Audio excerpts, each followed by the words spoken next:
my beloved darlings, I'm just gonna start doing the raid series and see where I end up.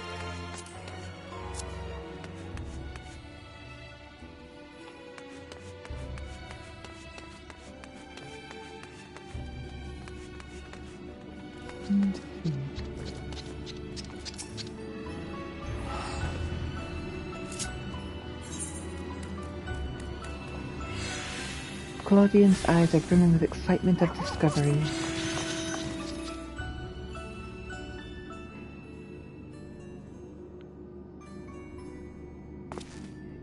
Elita, I've made a breakthrough. After uncountable days and nights, I finally hearkened to the crystal's whispers, and I must say...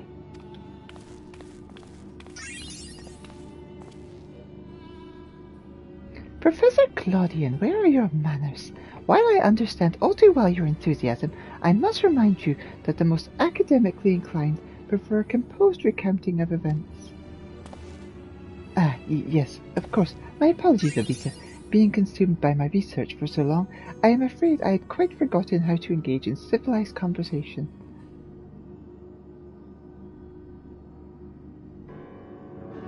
Ahem. In that case, perhaps we should start from the beginning, with a crystal set adrift upon the ethereal tides, containing the memories of a party yet unknown. They cried out for deliverance from pandemonium, where the ancients kept volatile creations under lock and key.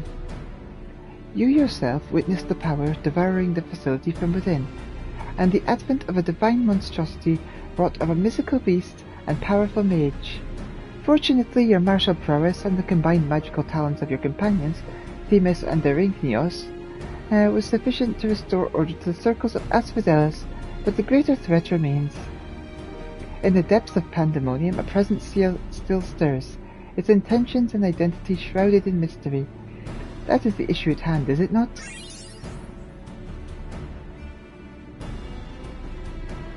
Since you returned to us, we worked tirelessly to discern the nature of the crystal. In the process, I detected an anomalous etheric signature, which I believe arose in the memories stored within.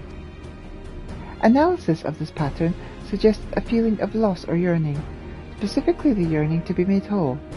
And indeed, ambient readings have revealed a faint, but identical signature. This can only mean that another such crystal exists in our time. So, my friend, I must depart in search for it forthwith. By tracing the matching etheric signature to its source, I believe it's a simple matter to find our crystal's twin. Professor, will this expedition be carried out only by us, or will Elita grace?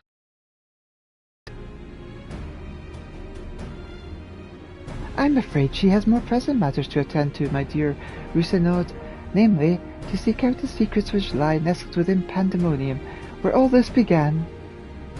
From all I've heard, it seems that time traversal from the Crystal Tower is not fluid, that is to say, one can travel in predetermined intervals. It would be prudent to check in on occasion, in case there are any unanticipated changes. As for you, my loyal assistants, I would ask you to remain here and continue cataloguing the ancient creations.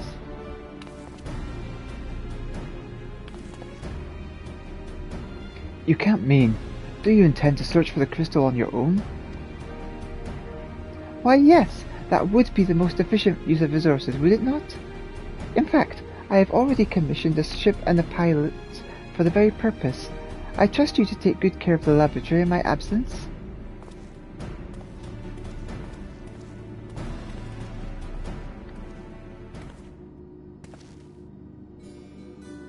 I apologize for the somewhat abrupt departure. When progress is in sight, Professor Claudian tends to become blind to all else. Indeed, and he has been worse than usual. While I cannot fault him for his excitement, I do wish he would spare a thought for those around him. For reasons unknown, the crystal seems loath to be overheard. Much as it spoke only to you last time, none but the Professor has been able to capture his ethereal yearning, which has served only to convince him he can solve this puzzle on his own. Surely after some time alone, he'll come to remember how valuable we are. The search for this crystal seems to be a simple enough matter. Let him have his adventure, and upon his return, I'm certain he'll be back to his usual self. As for you, Elita, it may be best to return to Pandemonium, as Professor Claudian suggested. Speaking of which, I did have a request of my own to make. Traveling to Pandemonium requires you to pass through Elpis, right? Correct? There is something I would have you investigate in my stead. While those creations confined within Pandemonium are considered to be failures, I doubt that's their whole story. Barring exceptional cases, they must have been under observation in Elpis before being consigned to their shackles. And if we know anything about the Ancients, it's that they would have kept records of the results. Ah, brilliant! Delving into these records may shed light on creatures Elita has yet to encounter. If your theory proves correct, that is. While there are no guarantees, it certainly beats this current strategy of rushing forward blindly, with only her strength to carry the day. For your own sake as well as ours, please unearth what information you can.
I did not expect to meet you here of all places.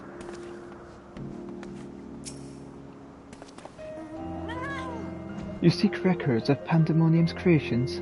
Master Themis has just finished perusing the very same. I should not be surprised that we both arrived at the same conclusion. Luckily I have saved you the trouble and gleaned what information I could. Ah, so you know each other. I was dreading having to once again scour the archives, but perhaps instead I'll rest for a spell. If there's nothing else, I shall take my leave.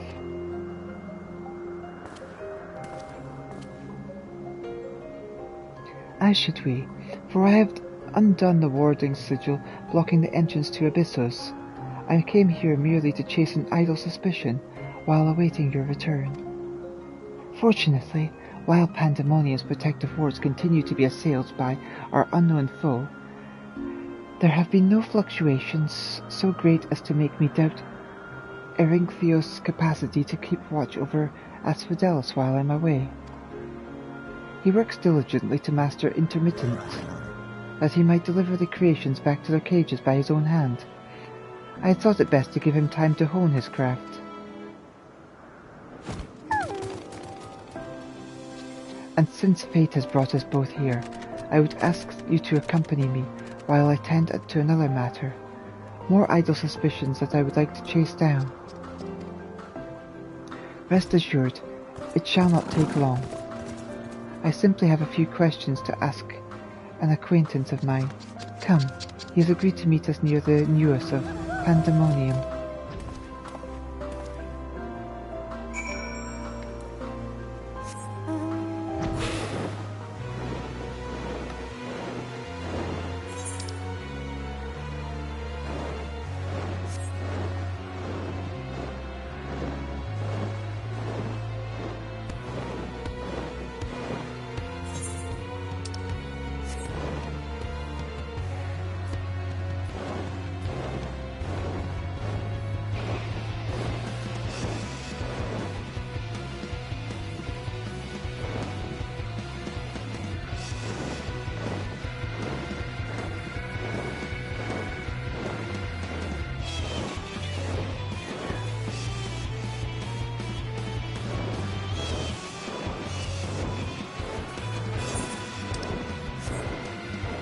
Yeah, unlocking this week, and then like next week it'll be Savage time.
Forgetting about these hunt maps.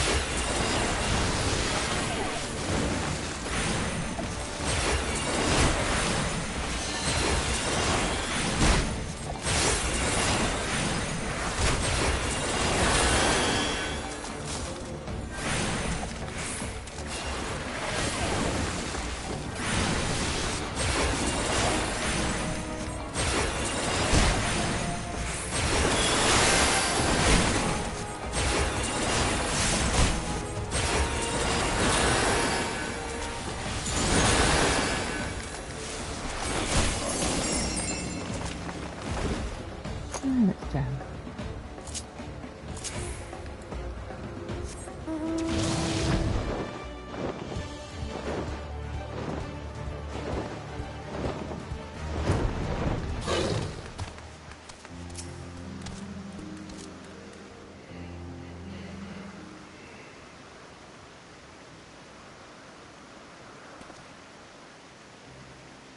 As I have pondered our expedition into Pandemonium, I could not help but be mystified by how strongly the warders we encountered felt for La Habrea, whether it be for good or ill.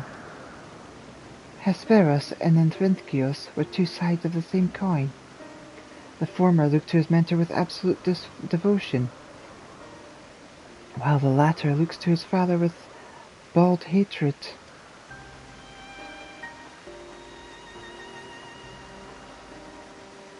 I would not expect a familiar such as you to understand this, but such extreme emotions towards a single individual are quite rare indeed.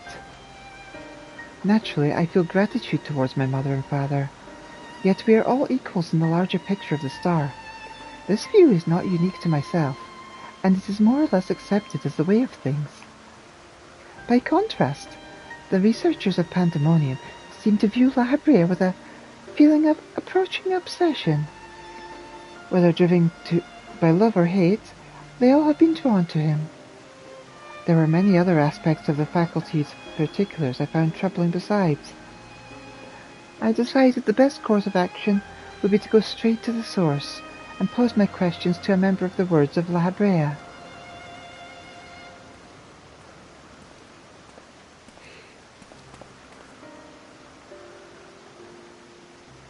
My apologies to have kept you waiting, Master Themis. I understand you are conducting an investigation of Pandemonium and wish to know its origins. Indeed. In particular, I wish to know exactly why Pandemonium was built directly under Elpis.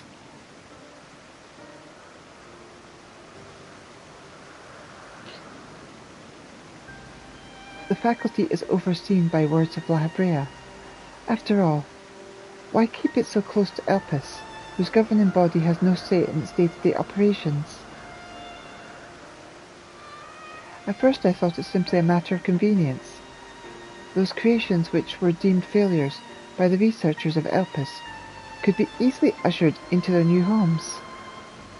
Imagine my surprise when a trip to the archives revealed that many of the creations were sent from organizations beyond Elpis, including that of the Words of La Habrea themselves. Given this, albeit limited information, I cannot but feel that the Academia at Andia would be a more fitting locale. What does Elpis have that cannot be found there? These are fitting questions, and ones we have asked ourselves many times in recent years. Alas, the nature of Pandemonium's construction does not lend itself to relocation. When first it was built, circumstances weren't as they are now. As you surmised, the majority of the creations kept within Pandemonium were sent from Elpis. Yet, as the years passed, interests changed. Failures in creations deemed too flawed to even submit to Elpis paradoxically drew the attention of Pandemonium's researchers.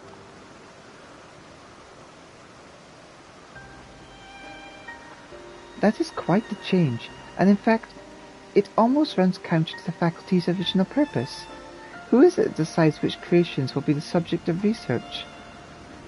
Master La Habrea. Such authority is reserved for the chief keyword, and he has taken it upon himself to step into that role.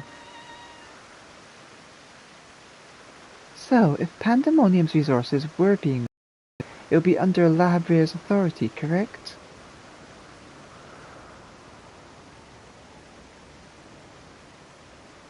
I know not what your suggestion, but the keywords also hold some sway within the faculty.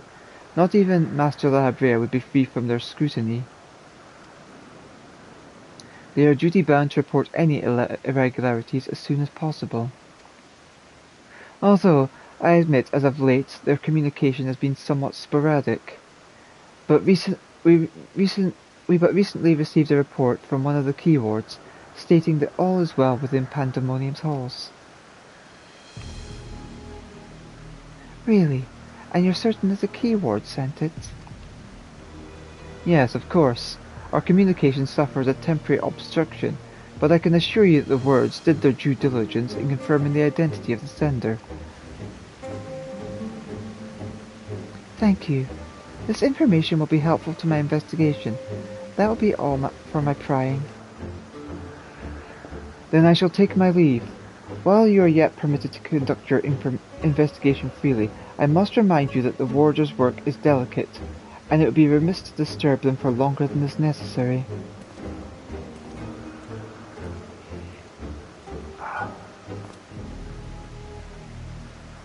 All is well. A blatant lie that we can both attest. One of the remaining keywords is most certainly in league with the party behind this.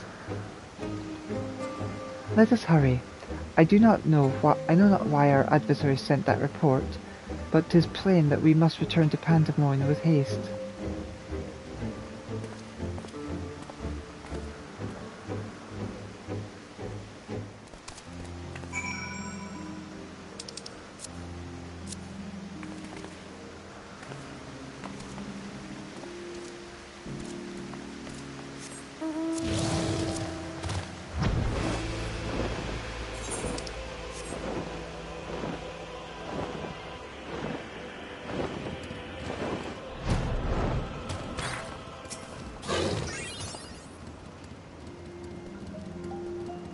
I cannot guess as to why this false report has arisen now, but it certainly bodes ill, as does the knowledge that our mysterious mastermind has at least one more keyword to puppet. Regardless, they have tipped their hand, and we would be remiss to leave Erinthios at the mercy of the machinations. Let us hope no harm has befallen him.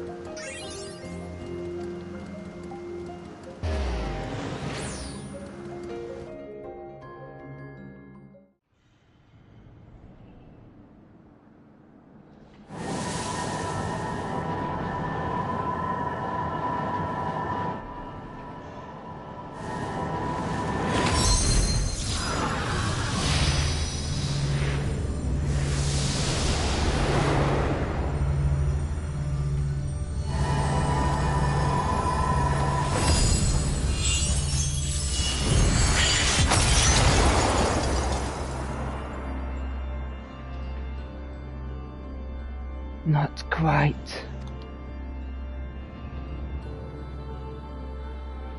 I've traced these sigils countless times, yet I still lack the strength to maintain the spell. And now time works against me. I can no longer be victim to my own ineptitude. What? Who goes there? There is something to be admired in such a single-minded effort, even if your methods leave much to be desired. You allowed this familiar to catch you unawares. Have you set your sights so high as to forget you walk upon the earth?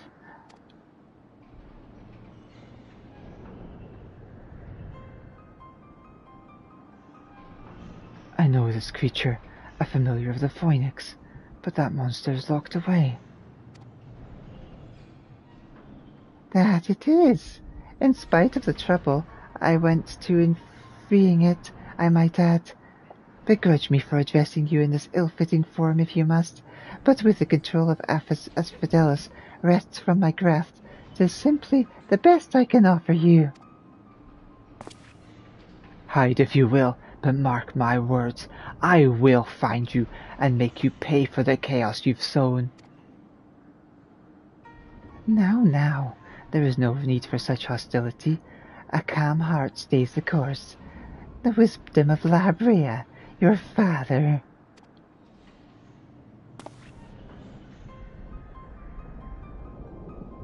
And how would you know what wisdom he speaks?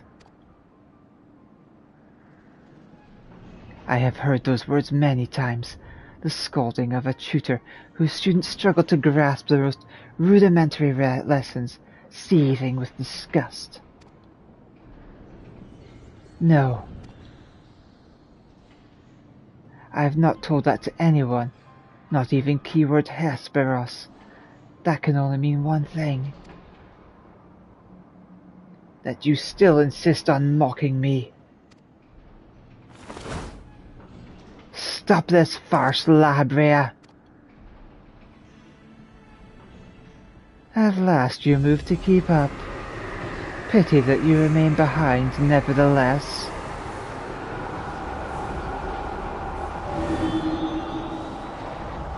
What? As you ever are. Always you fail to learn, fail to understand, fail to act. And so fate deigned to offer you an escape. You remain here.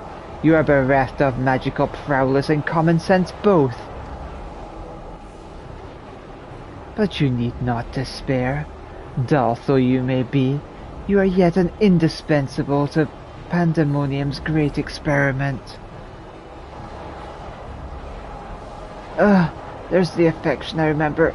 Tell me, did I ever once measure up to your expectations? You shall. Take pride in that, and rejoice to see your wish fulfilled. What wish? Come, and all shall be revealed. All this rage, this hatred, is but a consequence of ignorance. Our desires align more than you know. What are you?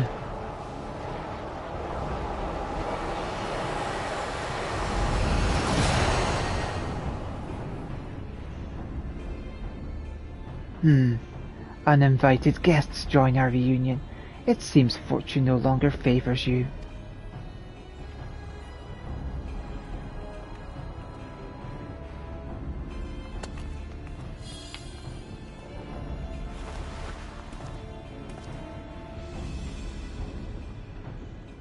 Do you think I have any interest in listening to your prattle, let alone bowing to your will? I am no longer a child, and my faith lies with those who have earned it.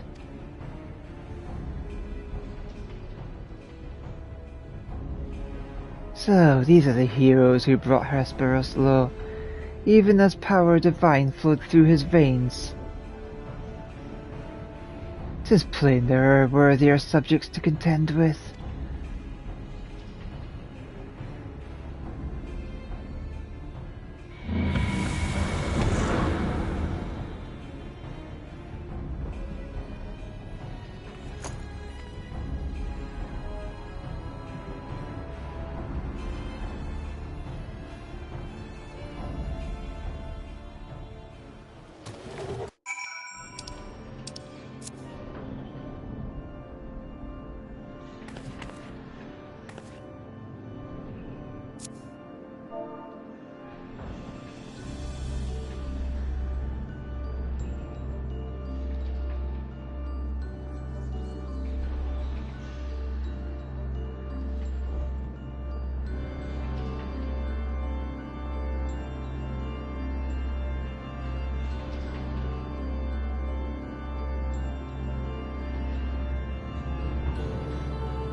What was that familiar after?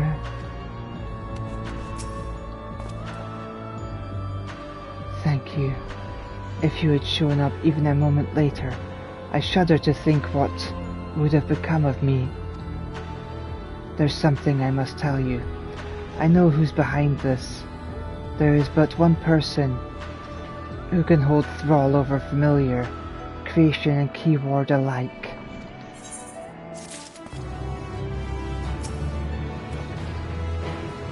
Erenthios seems to have quite the story to tell.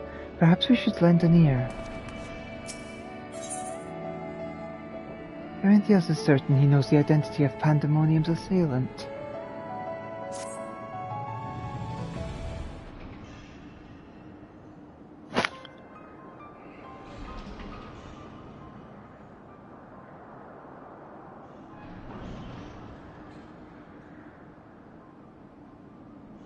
And so there can be but one conclusion. La Habrea was the driving force behind this chaos from the start. There's logic to that. There are few within the wherewithal to even consider experimentation on such a scale, let alone the capacity to create demigods from man and beast, with the rest of us none the wiser.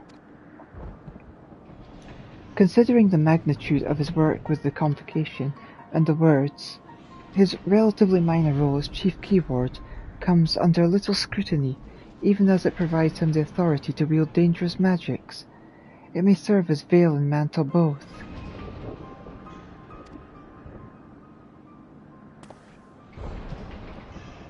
Still, I find the notion hard to accept. The misdeeds perpetrated here could not have been done by La Habrea I know. You have met him, yes? Do you think he is capable of this?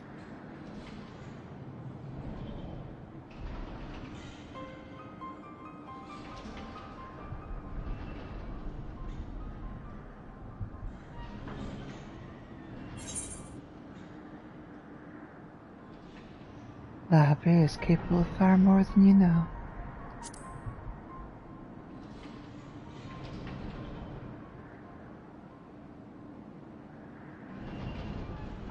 Is he? So you believe La Habrea to be a man of few scruples, if it brings his goals closer in reach? That alone should be enough, but let me assure you La Habrea holds nothing so dear as his own ambition. Well, he may not be one to let emotion stand in the way of his mission. I cannot believe there are no depths to which he would not stoop. Although we met but briefly, the impression he left on me stands in stark contrast to your evaluation. Though his methods are ever unorthodox, they seem guided by a firm understanding of what is just.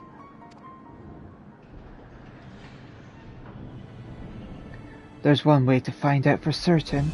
We delve deeper into Pandemonium and pull back the curtain on this mystery ourselves. A wise course. I would not deny the truth if I saw it with my own eyes, even if it was discomfiting to behold.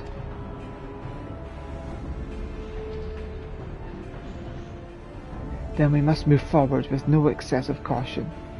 La Habrea, or whomever is behind this, has likely spread their tentacles into every corner of Pandemonium. We can safely assume the other keywords won't greet us with open arms. Agreed. Then let us make our way through Abyssos carefully, one step at a time. I shall stay by Erinthios' side, in case our enemies think to target him again. Could I trouble you to take the vanguard?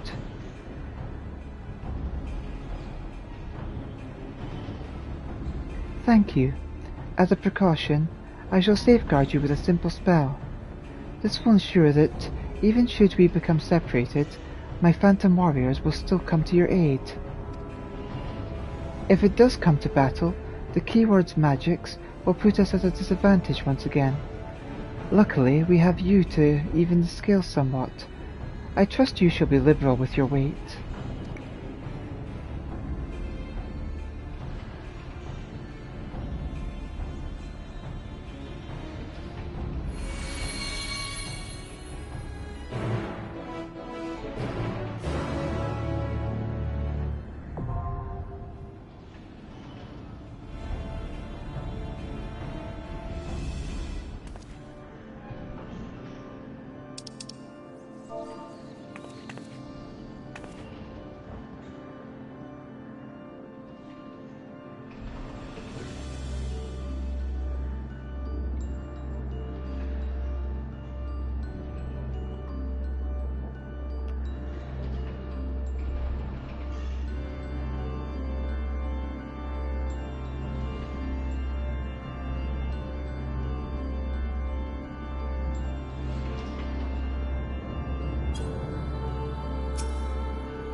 Just what is La Habrea planning? And what role do I play in his schemes?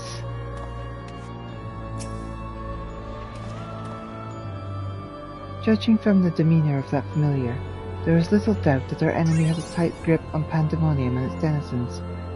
We will be vulnerable.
Hello, can you hear me?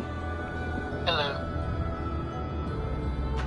Right, I just need to turn down the volume on my headset so that I can hear you a bit easier.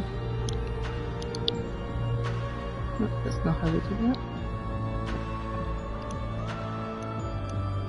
Hey. There we go, that's better. I just finished ever right of these quests. Which beast quests? The hippo people. Ah, Hippo gotcha. people, elephant people, and the hippos. Yes. Yeah, I just did the last level up quest for them, so I got the card in the mouth. Nice. Because like everything, I'm only doing stuff the card. Yeah, you're a regular card master.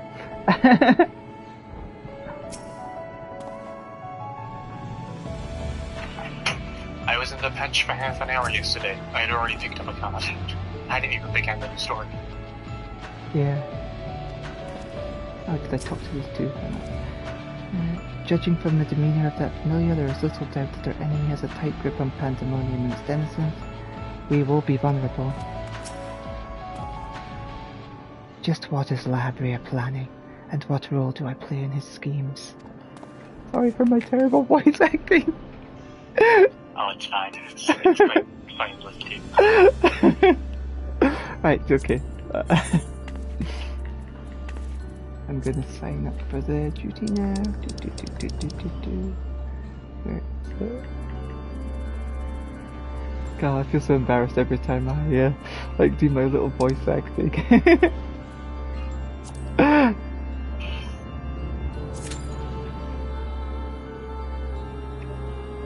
But on the plus side, it's like... I just want to say, can I tell you my thoughts on the difficulty of the 4 trials? Not what they actually involve.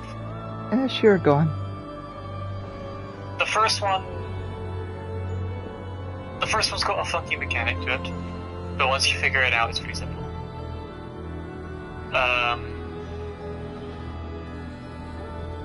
The second one I didn't really understand what the point was, because its mechanics seemed very simple. The third one was probably the hardest, in my opinion, and the fourth one was honestly really easy. To be honest, the third one of every raid series always seems to be the one that's the hardest.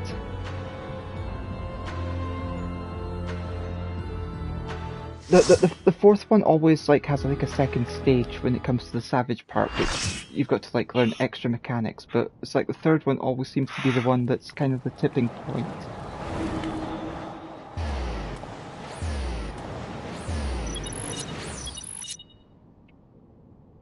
You still there?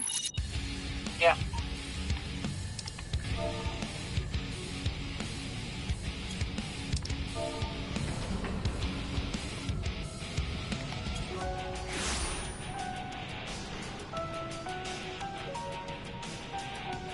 Oh, more spikes. Wonderful.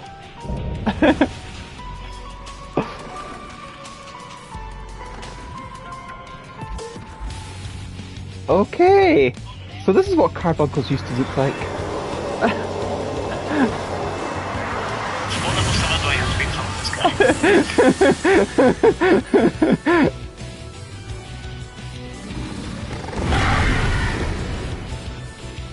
This is Summoner's next upgrade.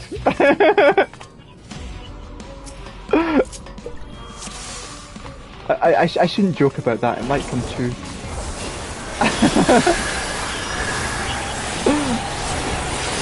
Oh boy.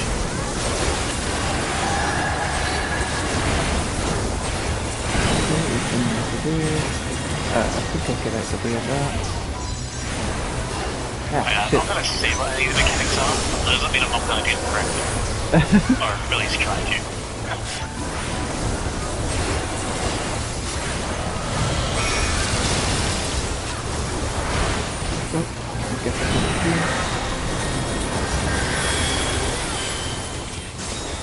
I'm guessing that's a barrier that was trying to get back.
of this, thank you.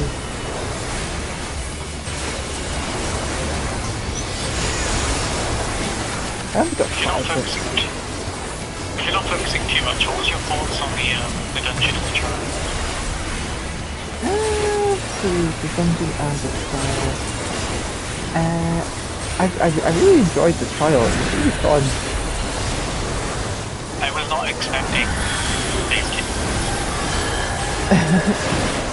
From what the boss was, I was not anticipating. I basically like. Fighting style. I basically looked at it and was like, oh, Rapunzel's up there.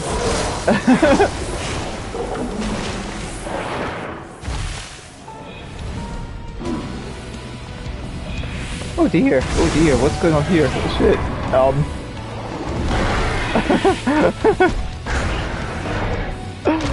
Okay, when did this become wrestling?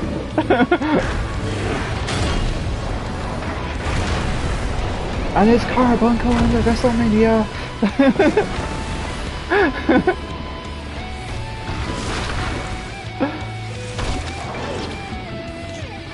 Okay, he just ate a slime thing. Yeah, but now he's not hungry anymore.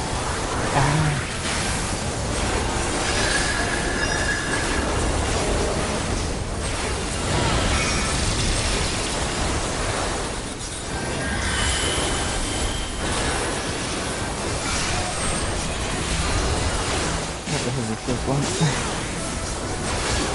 This is easy enough to figure out.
Oh, one see aesthetic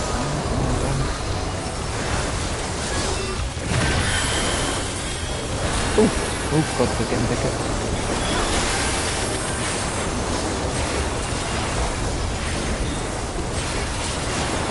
As for the first dungeon, it felt kind of easy.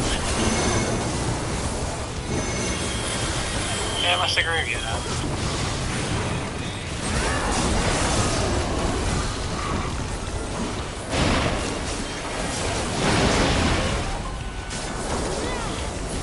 The first boss is literally just lots of things.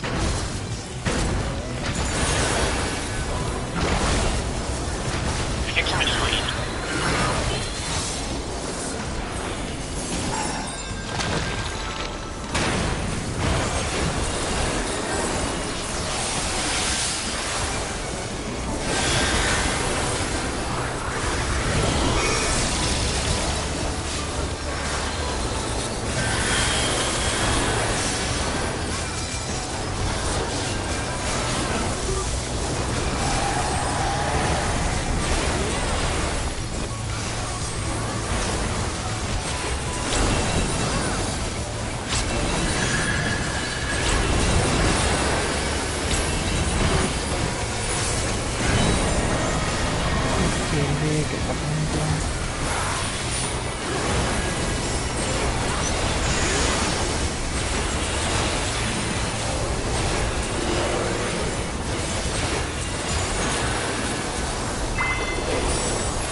yeah, the only boss that seemed tricky and like that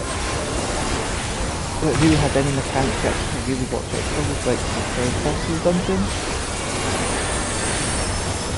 Like the other two were pretty easy in comparison. It's like the first one was just like a group of enemies. And the second one, as long as you just like, kind of like, knew that the, like...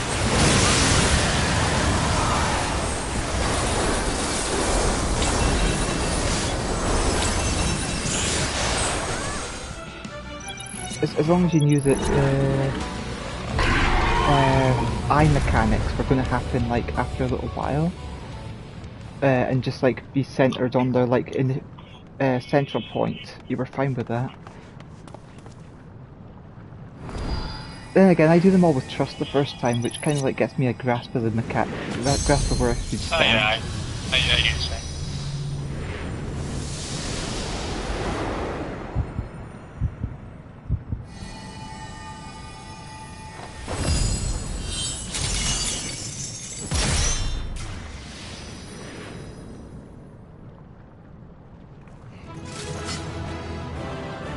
I look forward to seeing how they mix that up in Savage, that fight.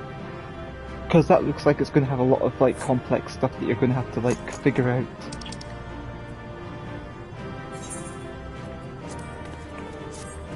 The thing I'm curious about is don't Carbuncles have 3 forms?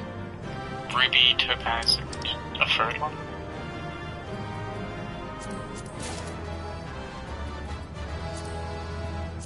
Nice. I got an accessory off the bat.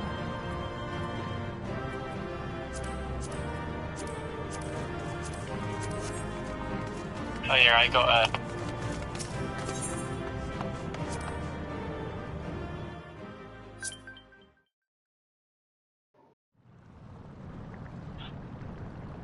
Anyway, I've got more story now.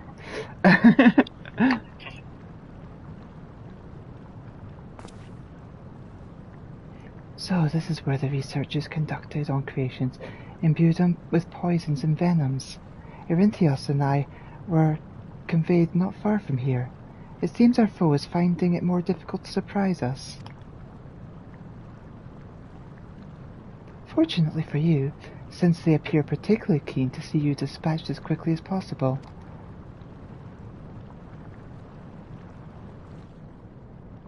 Even alone you are a force to be reckoned with. Part of me is glad you emerged victorious, that I might observe you further.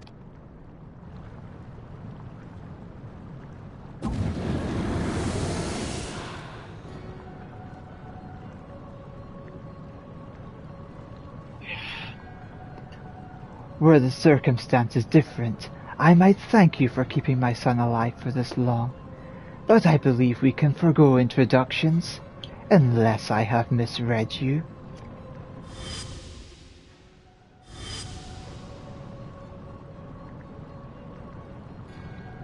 Oh shit. La Brea.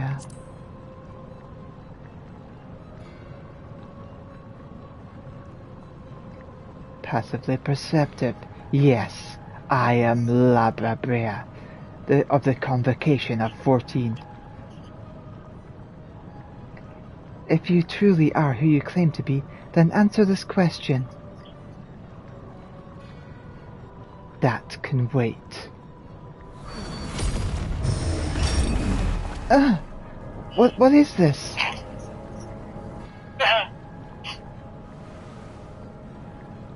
Now this is curious. The trap I wove at your feet reacts to ether, but you remain unaffected. Such thin ether, and in an unfamiliar composition besides. It is of no matter, I suppose. A more direct approach will beget the same results. I would advise you to think carefully before deciding your next action. Strike me down here, and Erinthius' wish will remain unfulfilled. Never again shall he meet Athena. Wait, Mother! Sorry to cut you off, but how do you pronounce Eric's name? Erethinkius. I know, I can't read. Mother. I say, I'm not sure how to pronounce it either, but just I heard that. It's like, that doesn't sound right. You would dare hide behind her name.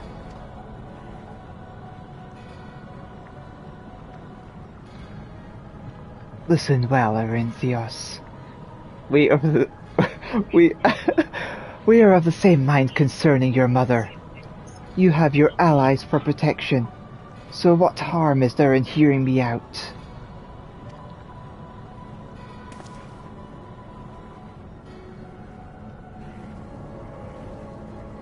Erinthios, wait. There is a question I must needs ask first. If you truly are Lahabrea, why speak such blatant lies?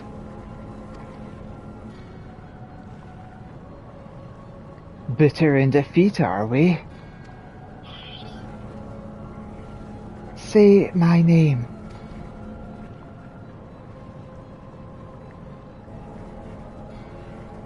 A simple request. Themis, was it? A trifle soon forgotten, as are you.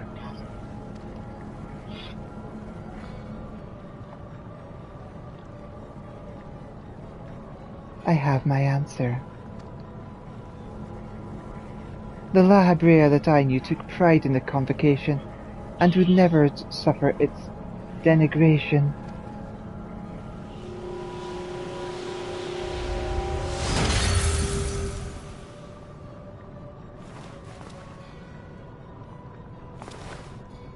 You sully his station with this farce.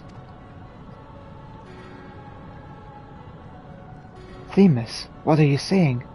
Lahabrea and I hardly saw eye to eye, but I know his voice when I hear it. Indeed, he makes a passing fine imitation in appearance and manner. However, the real Lahabrea would never call me by the name Themis.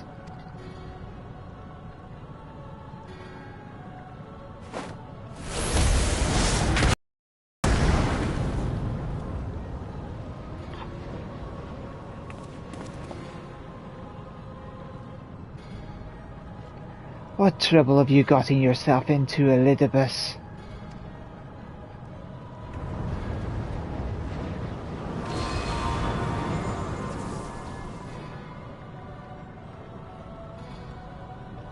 Imposter! You have no right to claim that form, that mask.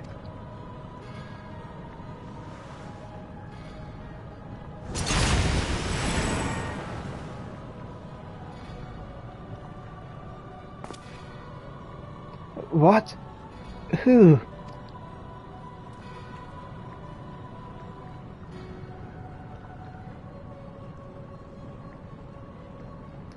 "'Twas a mask that sickened me to wear.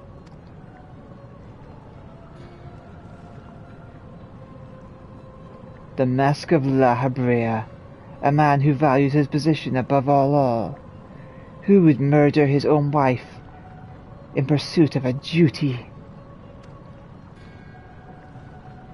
Yet you would assume my name and wield powers that are mine by right. Any worth you may have hinges on which you so despise.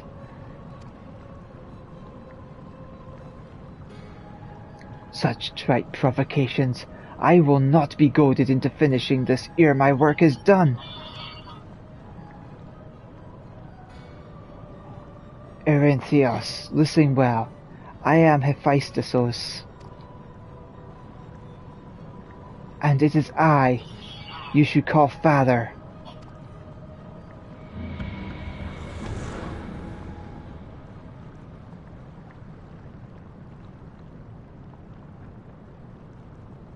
What in the manner of creation?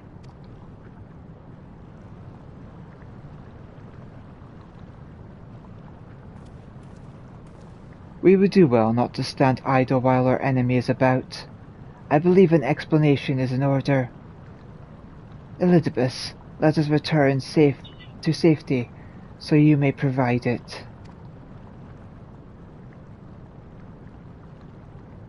that sounds more like the La Habrea I know.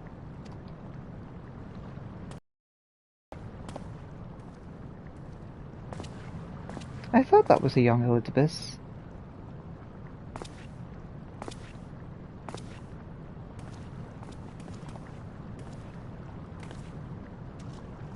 Yeah, a lot of people have that feeling.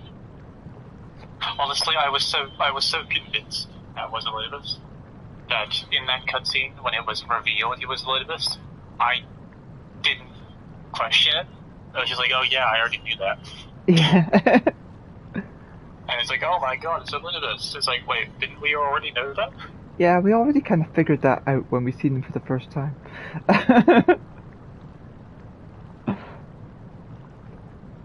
Before we depart, however, I must offer you an apology. As La Habrea said, I am Elizabeth, one of the Convocation and emissary of their will. For reasons which do not involve you, it was necessary to hide my identity while investigating this place. Still, that hardly excuses my deception.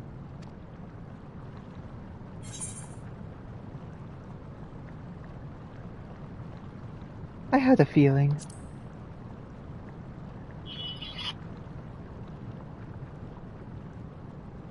Your perceptiveness does not surprise me. When the time comes, it shall make my explanation all the easier to understand. In any case, we have pressing matters to attend to.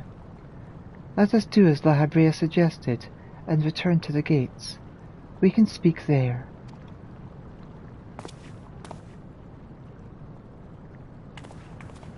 For you see, Ericonius, I am your father. Please, help him. Save him.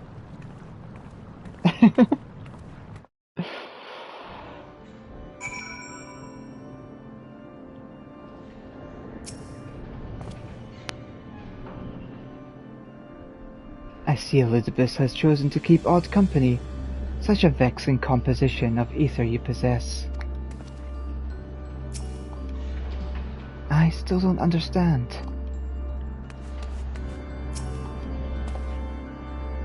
As you're aware by now, I am known as Elizabeth. After my dear friend Azim and I detected irregularities in Pandemonium, we decided the best course of action would be to hide my station as I conducted my investigation. I am sure La Habrea as well is eager to find out why I hid who I was, so I shall save that story for later. First, I would like to speak of you, my friend. Although neither Azim nor I had ever met you in the flesh, you came with her highest recommendation. That alone was enough for me to accept you as an ally without question. That somewhere in the world, a guiding star so similar to herself was out there, amused Azim to no end. There was not a shred of doubt in her heart that you would be a formidable ally. I wonder if, Azim in this world is regarded as male if you're like a male character. Because it's like, I'll never hear of Azim being referred to as she, and it's because my character's female, it's I kind of wonder, is that because I'm female? Is it referred to as female? Or was she originally female anyway, and it doesn't matter what gender your character is in the future? I'm pretty sure that obviously is always referred to as a she, but the mysteryism we always hear about is always whatever your gender is.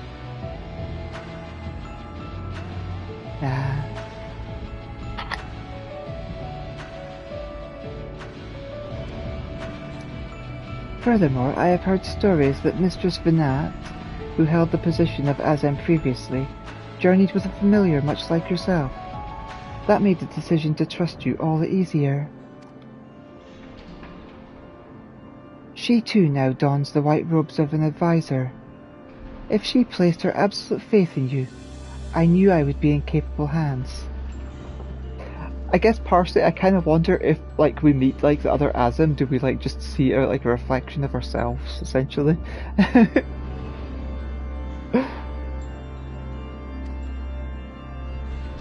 Aware though I was of the path you had walked, I had no interest in exposing you. I merely wanted to meet you, to travel by your side for a while. I may know but a small portion of your whole story, but that is enough for me to believe you would never lead me astray. I wanted to tell you that. Let's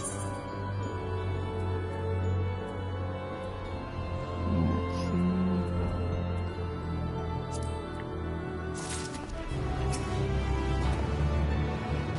I admit my own grasp on what has just occurred is somewhat tenuous. Doubtless La Brea can elucidate matter for us. I see Elizabeth has chosen to keep odd company. Such a vexing composition of ether you possess. Erinthios is resolutely avoiding his father's eye.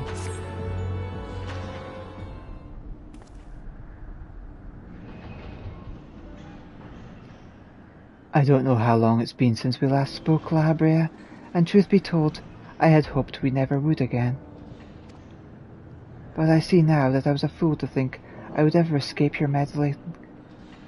Just what is that thing that calls himself La Brea, and why is he the spitting image of your younger self? I find it hard to believe that you've only just now found such a being was wreaking havoc in Pandemonium.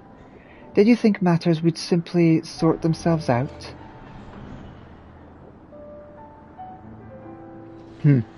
I suppose you deserve at least a cursory explanation. I was well aware of the anomalies occurring within Pandemonium, including the fact that Azim and Elizabeth had taken it upon themselves to investigate. I saw no reason to insert myself into the situation. For a time, that was.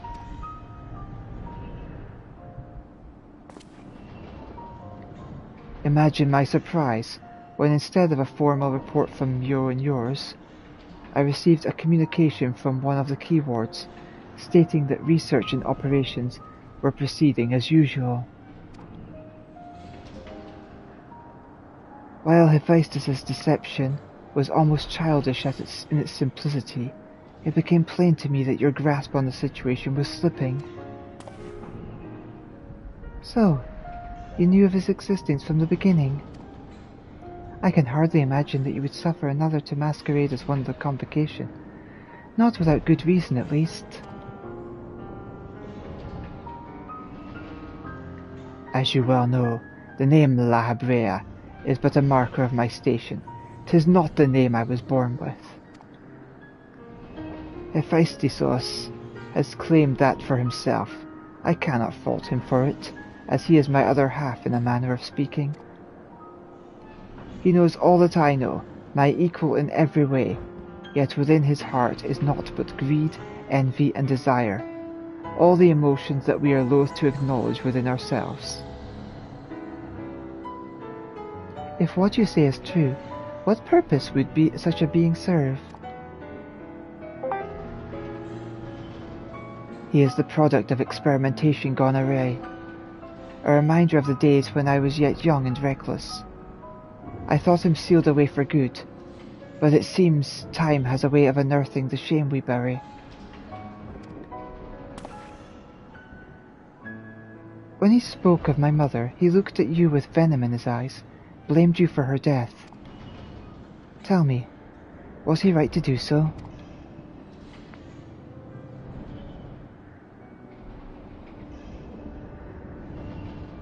His words were but the ramblings of a tortured mind. The hatred and despair he endures has warped his view of the world irreparably. And now that he has awakened, he must be put to rest. If he succeeds in breaching Pandemonium's protective wards, he shall invite disaster into our star. As chief keyword of Pandemonium, it is my duty to decide the proper course of action.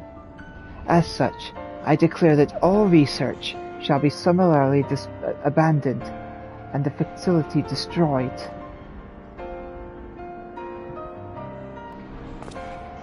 What? You would leave the other warders to their doom? 'Tis a choice befitting La Habrea. Do you disagree? You speak of duty, and ours is to guide our star and its inhabitants upon the correct course. It is no surprise that you would choose annihilation of Pandemonium if its existence posed even the remotest risk to our people. Yet, as you can see by Erinthios' response, the decision is somewhat more nuanced than that. Azim and I grappled with this conundrum for quite some time, in fact. That is precisely why I chose to involve myself directly. 'Twas the only way I could truly determine the best solution. And you need not trouble yourself with that further. The chief keyword must prevent the worst from occurring, no matter the cost. Your feelings, Elizabeth, are of no consequence.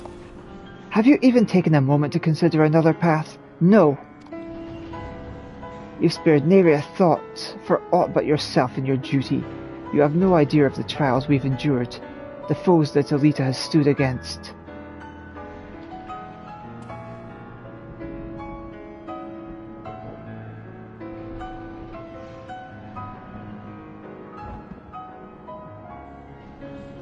Elita, is it? A being of such ether as I have never seen. What are you? She is the guiding star that shall lead us safely through this.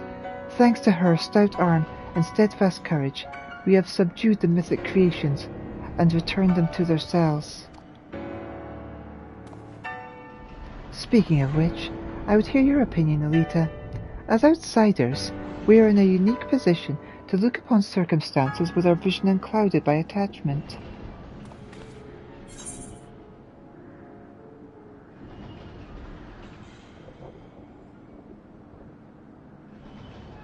It's too soon to give up on saving the others.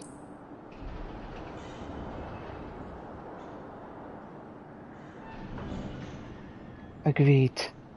We still know next to nothing about Hephaestos, and I highly doubt La Habrea has been forthcoming with the truth. But we've managed to regain control of Asphodelos. He must be made to see that there's merit in continuing on this path.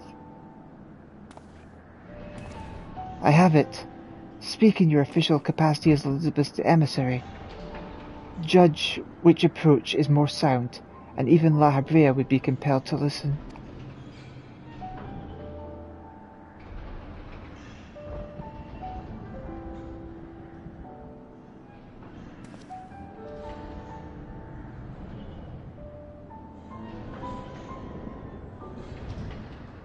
As Elizabeth, I am duty-bound to assess the matter from a position of impartiality. My opinion as Themis can carry no weight. You understand what that means, yes? I do. Even so, you've walked with us all this time, seen what we've seen. Based on that alone, I trust that you'll find the best way forward.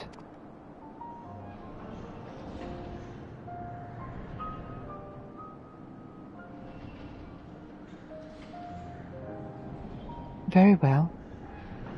Then in my capacity as emissary, I shall state my judgment.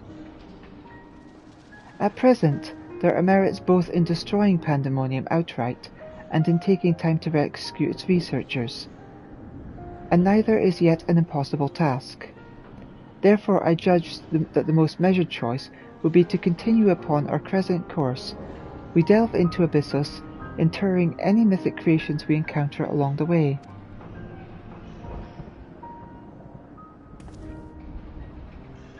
You have yet to witness Elita's might and Erinthios' resolve. I would ask that you see our capabilities firsthand, and only then decide if our endeavour is futile. If such is the will of the emissary, then I shall obey. However, I find your strength to be lacking. I trust there will be no objections to the immediate destruction of Pandemonium. You needn't worry about that. We won't fail.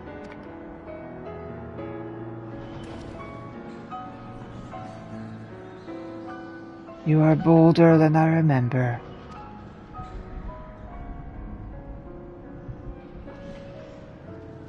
And you're even more tedious than I remember.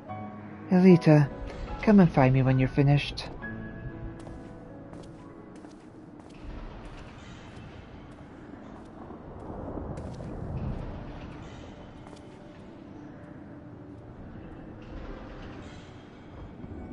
Erinthius is understandably frustrated, but if we are to conquer Abyssos, we must go forth with clear heads.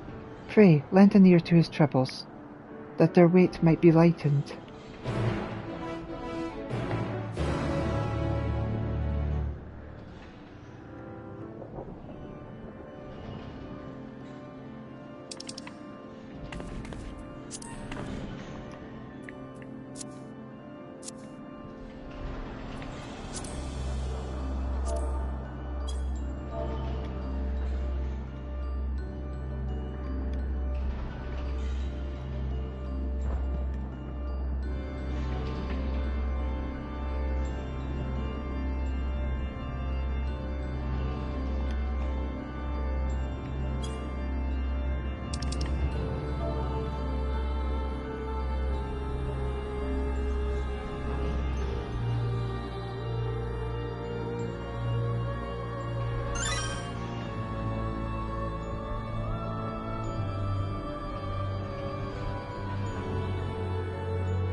You have done all you can with words. Only your actions convince me now. Despite recent developments, our plan remains unchanged. Pray call me Themis for the time being. It shall put us all in the correct mindset, and in fact, I may be coming to prefer that name.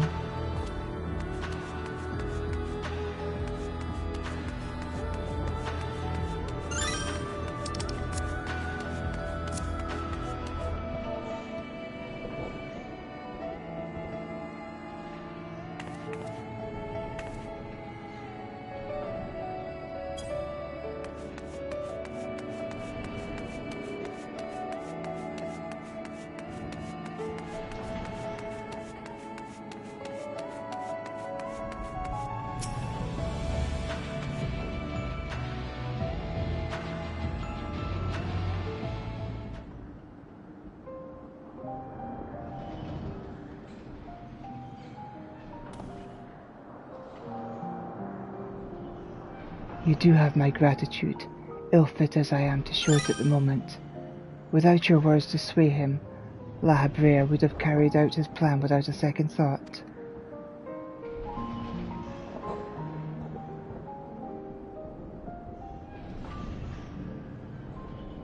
When at first we realized the creations had slipped their bonds, the other keywords did all in their power to restore order.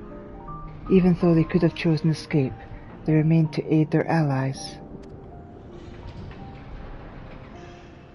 I'm certain not a soul among them would wish to see this faculty erased from the world, and they don't deserve to be abandoned simply for carrying out their duty.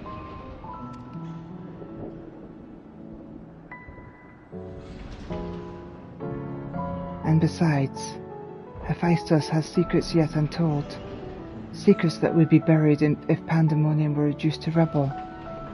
I mean to uncover the truth behind his words, the truth of my mother.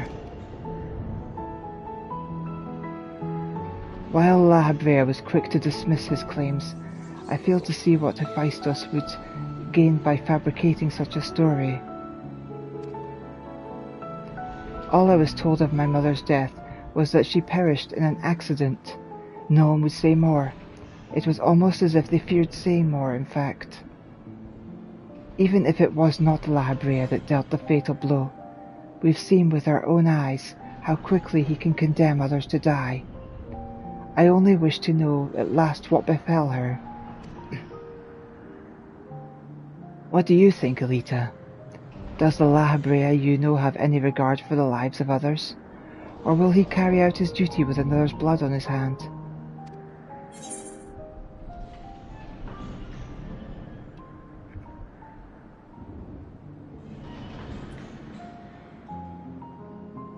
He once used my ally as a vessel for his own twisted ends.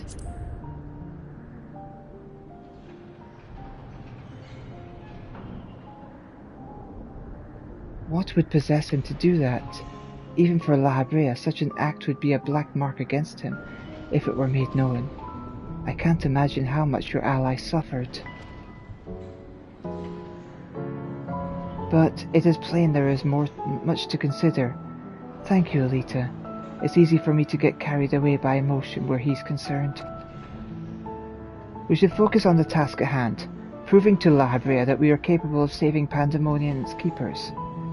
The most convincing way to do that would be to regain control of Abyssos.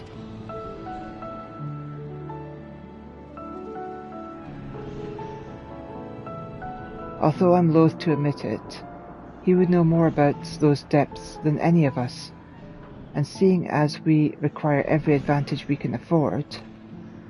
Elita, would you speak to him for us? He seems to have a special interest in your capabilities, and may deign to help at your suggestion, if only to see what you can do.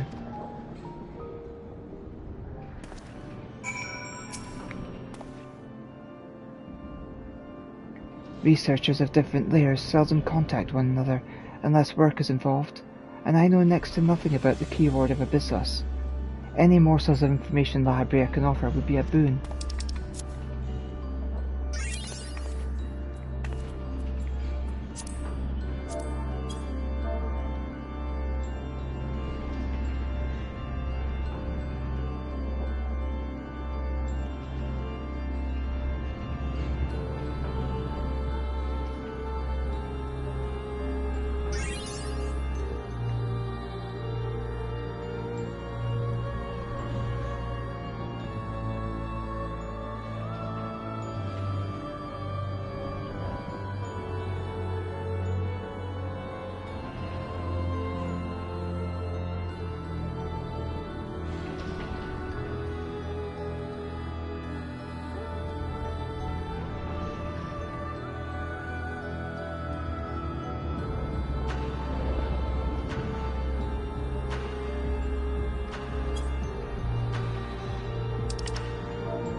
God damn, he walks quite a distance away from the others.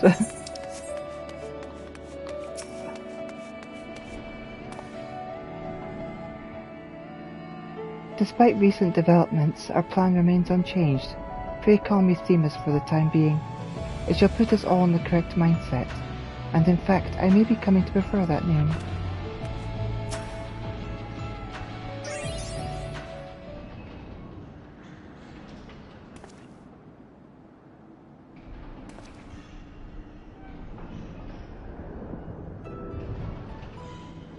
Erechtheus appears to have deep trust in you, and Elizabeth tells me you share some relation to Azim. Your unusual ether does not mark you as a familiar. It's unlike anything I have seen, even among the countless concepts I've observed. To think that I would encounter an existence I could not create by my own hand. Azim never ceases to surprise. The previous Azim was much the same. In taking the entirety of the star into consideration, she came to hold dear emotions and people that a more logical mind would have discarded. This made her act in her own self-interest more often than not.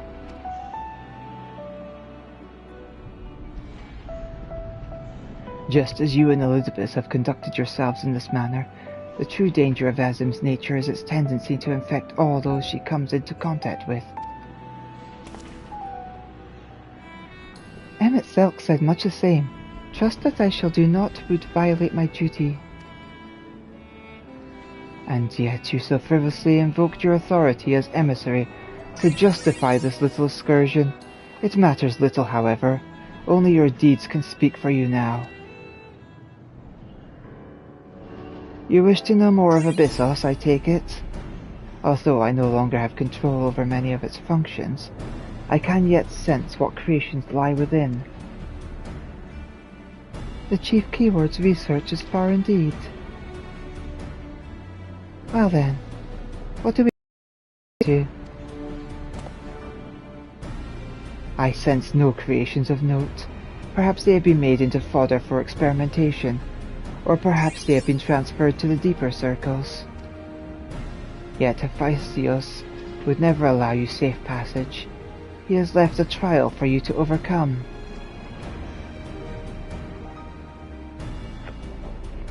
I speak of hegemony, keyword of Abyssos.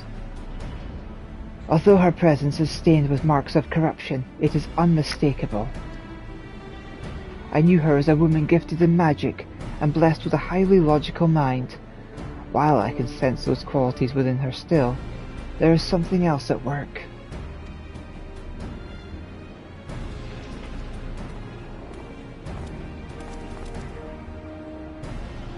If I had to hazard a guess, I would say that's because she's already been twisted into a Prometheus. Doubtless against her will. Elita, Themis, we must rescue her from that cruel fate, and if we cannot, we can at least seal her away until we find a means to undo the damage.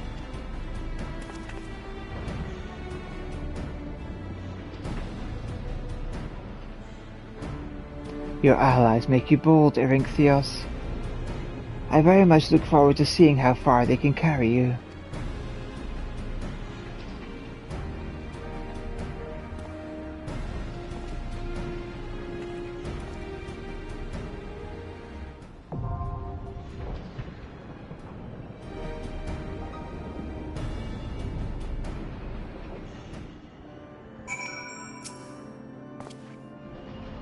Hegemony was a woman of reason and logic. She would never be swayed by Hephaestus' wretched schemes. I hope she was not made to suffer overmuch. Let us not change a strategy that has served us so well thus far. Bring Hegemony to heel, Elita, and Eryntheos and I will inter her when the time is right. Now we prove our strength. Only then can we free the other warders and unveil the hidden truth in Pandemonium's shadows. Right, okie dokie, that's the 6th circle unlocked now.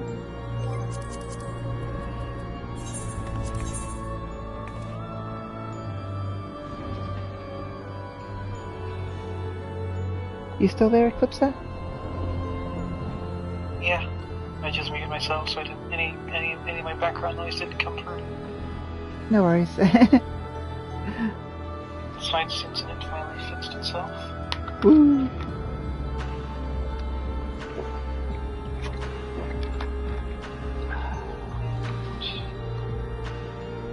Black shit becoming super early.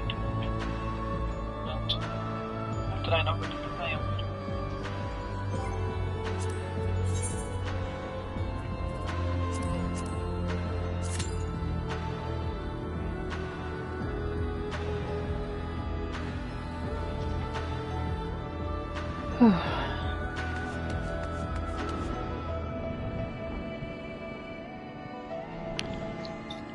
Oh. Well, so far it's been a fun little adventure.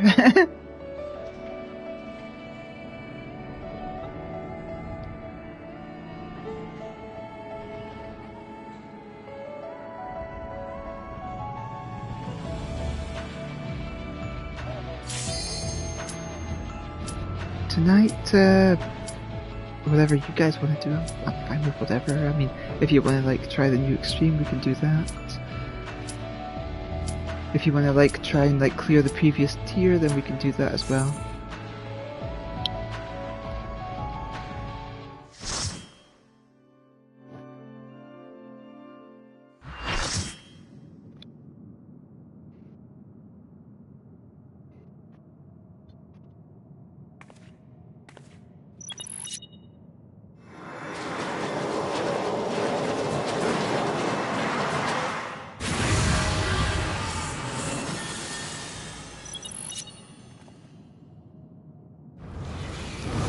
I love how one of the things I've just summoned is a giant chocobo.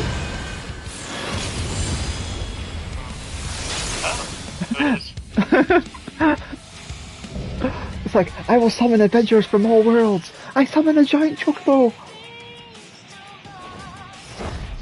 Ooh, I like the music. This is the music that plays the patch note, like, piece.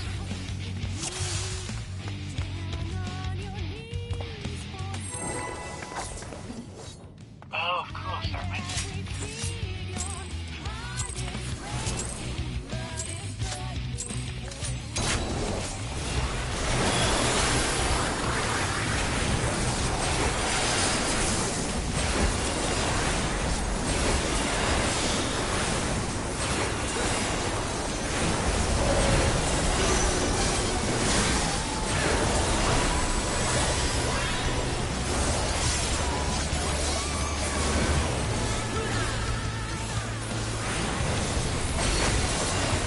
Yeah, I half expected them to move into the next square.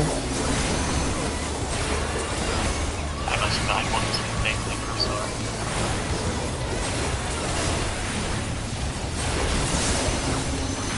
I was overthinking it. That's probably the saddest mechanic, to be honest.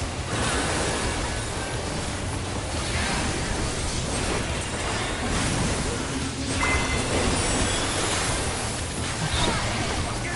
I was too slow.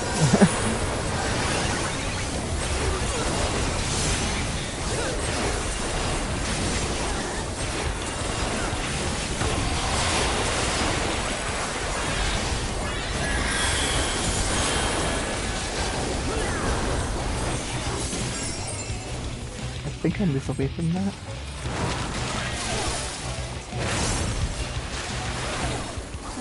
What the heck? Okay, I stay still.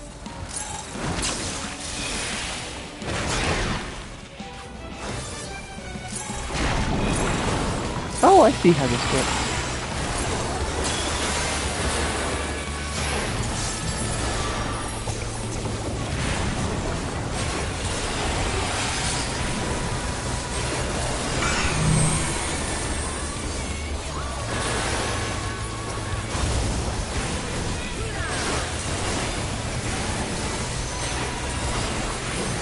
I just didn't think it would do a lot of running around and like strict positioning. Yeah. And also having to deal with those as well. These are clearly going to move into the next section when it comes to Savage. Oh shit. Do you see the tell for that? I wasn't looking at her at the time, but she has red orbs either at the sides or the back. Yeah. Just wanted to make sure you know what you're doing.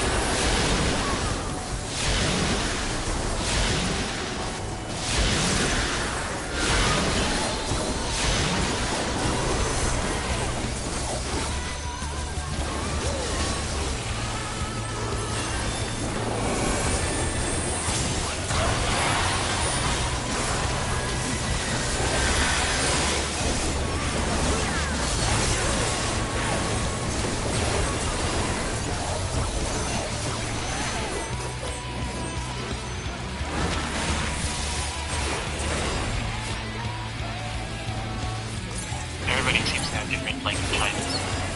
Just like Oh shit.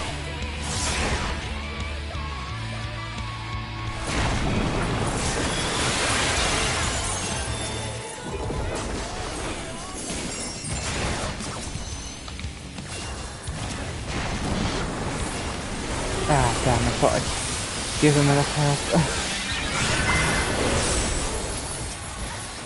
well, I did. Oh, did you get a tank buster? Yeah.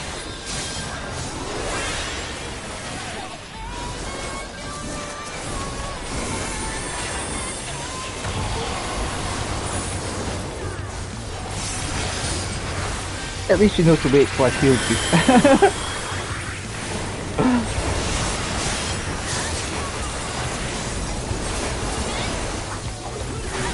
Did you know you're allowed to walk around in this boat as well? Yeah. Right. Oh, it's been swapped these, so...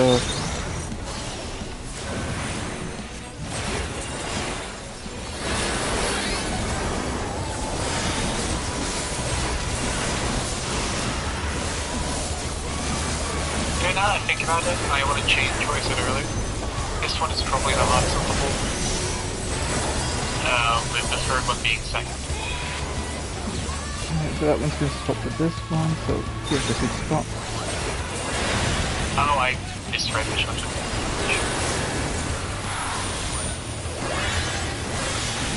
Hey, I got the hang of this. I would have done that right, but I didn't realize those diagonal tents looking sideways. I just need to pay more attention to what she's doing with the red orbs. Because that seems to be the only thing that's been hitting me so far properly. Apart from like, when someone else like had the other thing on.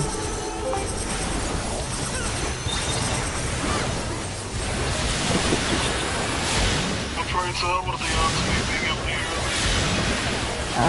Hello. Oh shit, I've got a snake on me.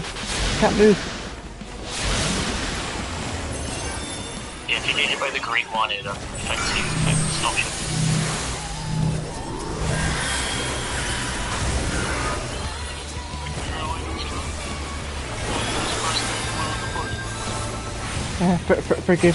Forgive me. I'm like currently like doing like stuff that might be spoilery at the moment. So we're on the second right I may have to mute myself when.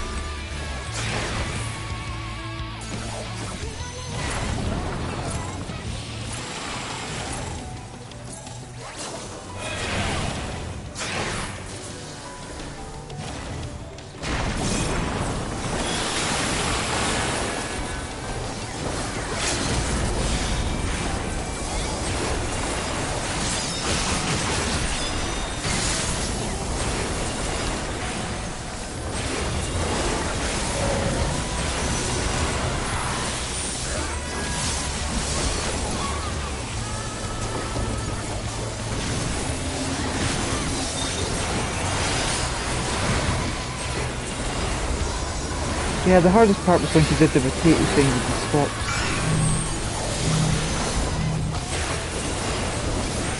It's figuring out which rotating part that she's on.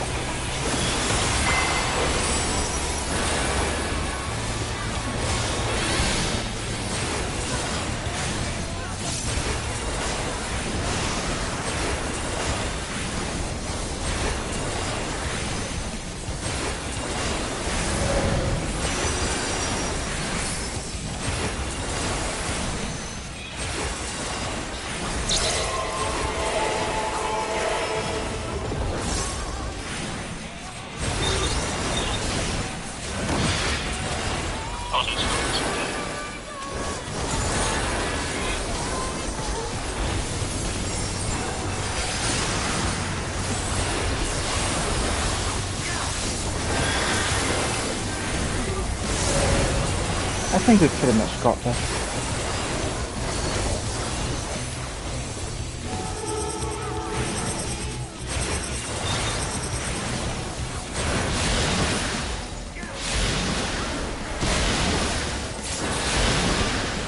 Damn.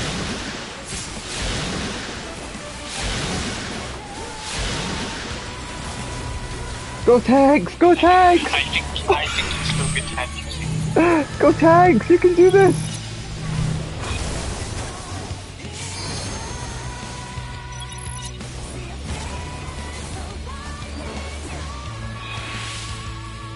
Come on! 1%! You can do it! Tags! Do it!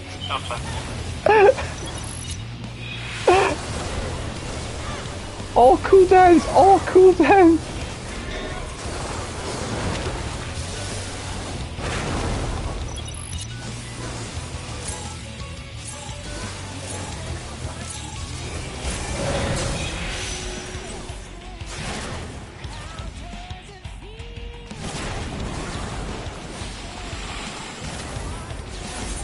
Yay! I'll just try and close it in.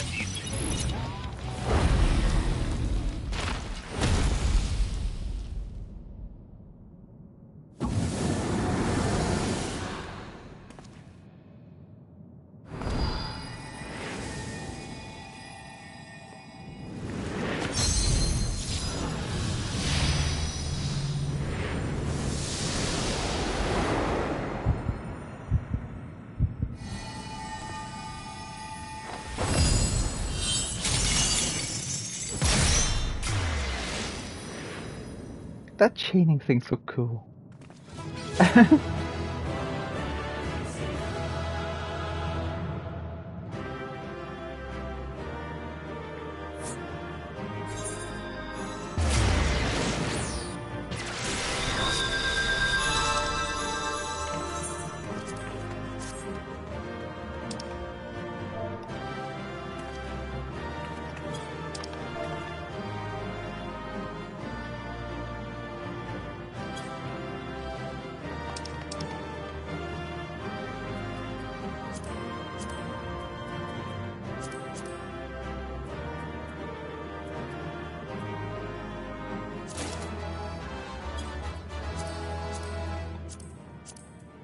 Oh nice, I got another ring. In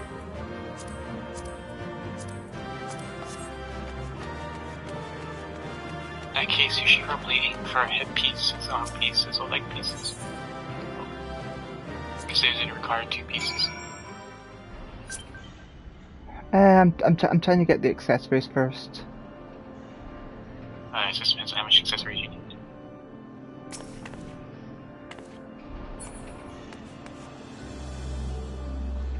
I mean, obviously, legs, heads, and arms would be good too. I'd say from my runs, I got a ring, a bracelet, and the arm pieces.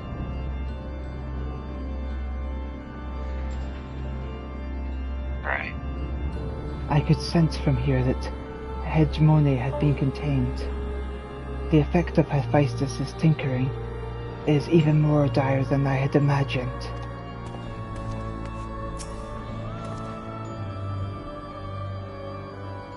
As is to be expected, Erinthios appears quite pleased with our victory.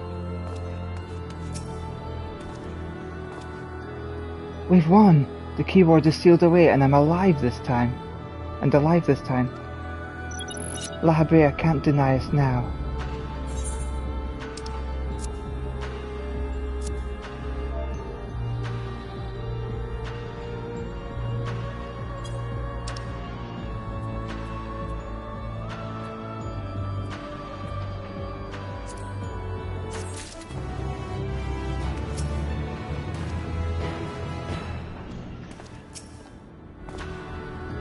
As to be expected, Erinthios appears quite pleased with our victory.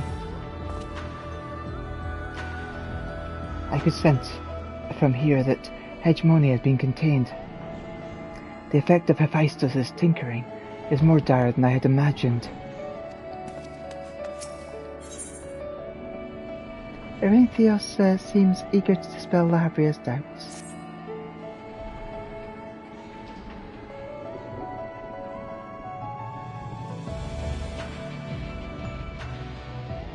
Our plan was a success, although I hardly need to tell you that. Hegemony has been sealed away, and now you have no choice but to admit the merit in our methods.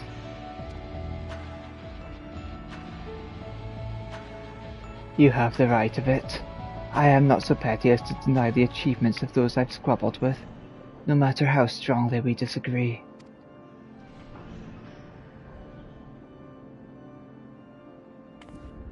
Moreover, this being, ether as thin as retreating mist, unable to wield creation magic, yet powerful enough to subdue Himitheos, has made this ordeal far more interesting. Then we have leave to continue?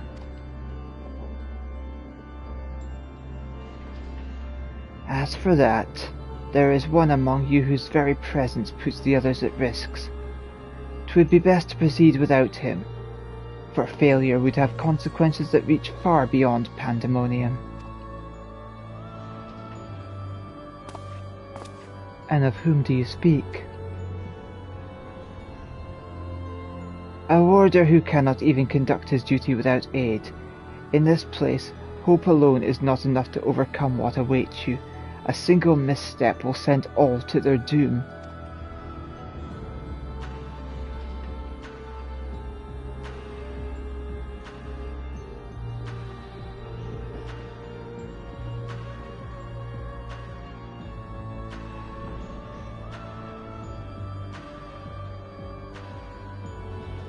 So long as we each do a part and look at allies by his side, and a neophyte can raise his companions, that's something that Elita and Themis taught me.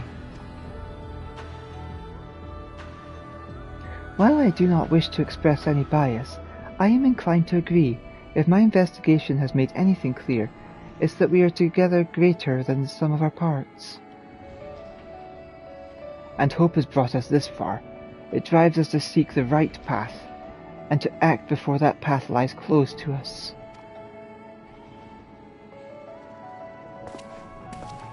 Then tell me, what is it you hope for?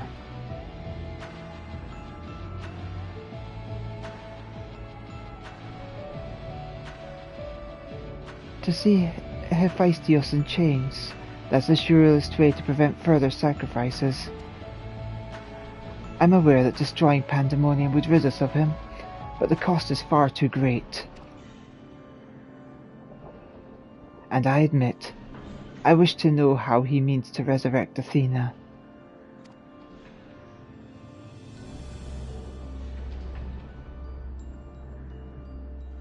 And there we have it. You must leave this place at once, and do not think to set foot in Pandemonium again.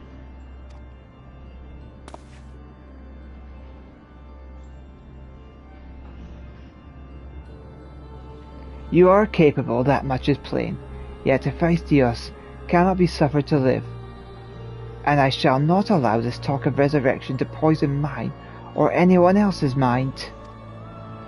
Life flows in a cycle, this is known.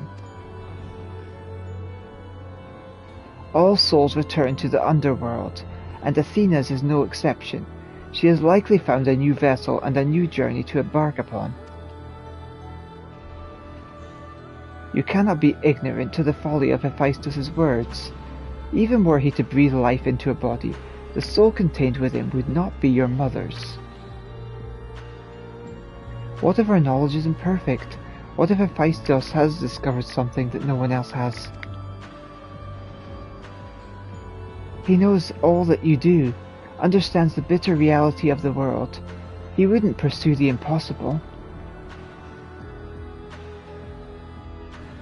Think, Erinthios.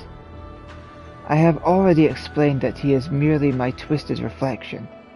Is it worth bringing back your mother if it means others are used and discarded like tools?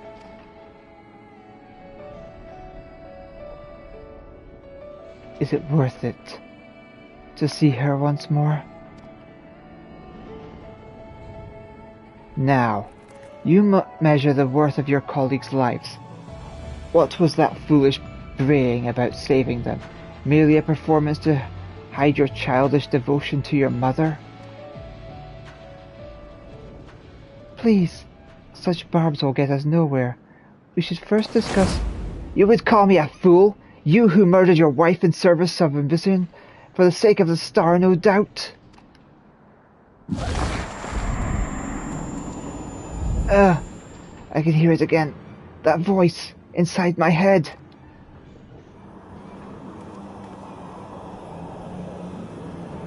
I know who to follow.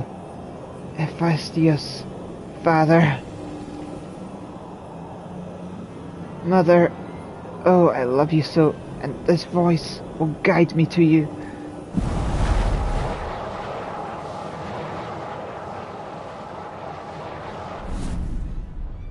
No, listen not, Erinthios.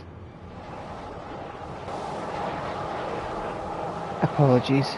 You taught me that a calm heart stays the course, but I could never even grasp the rudder.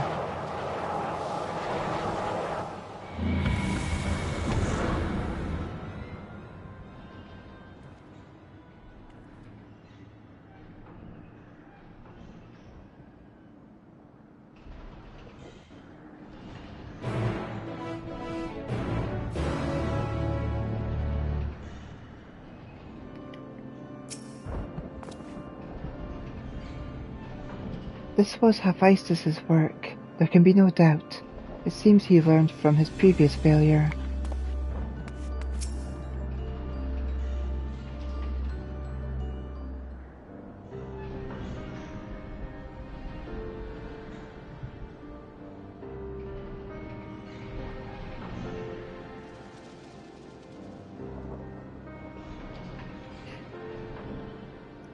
Hephaestus is cunning despite his warped mind. Whatever took a hold of Erinthios, it made short work of his reason. From the moment he laid eyes upon me, I could sense his hatred and rage simmering below the surface. 'Twas but a matter of time until it spiraled forth, and that was when he fell into the spell's embrace. A magic woven with such skill that Erinthios himself failed to notice until it was too late.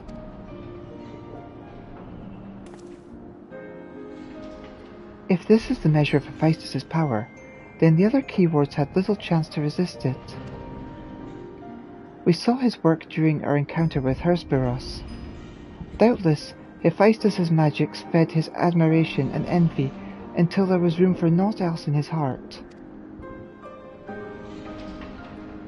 And there was something else besides. Did you not feel the presence of another?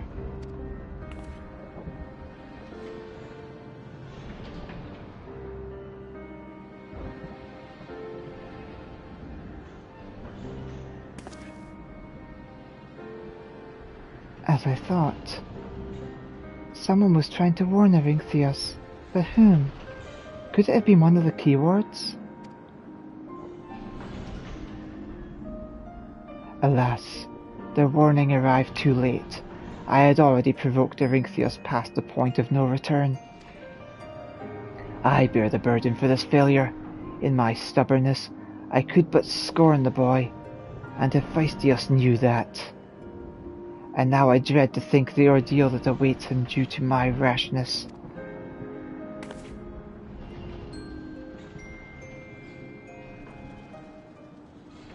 There is time yet to save him. We can easily regain control of Abyssos, given a firm foothold from which to brave Pandemonium's lowest level. The enemy is within reach.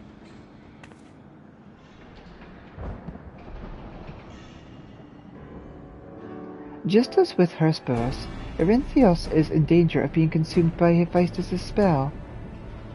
However, I have faith that he will not easily lose sight of himself.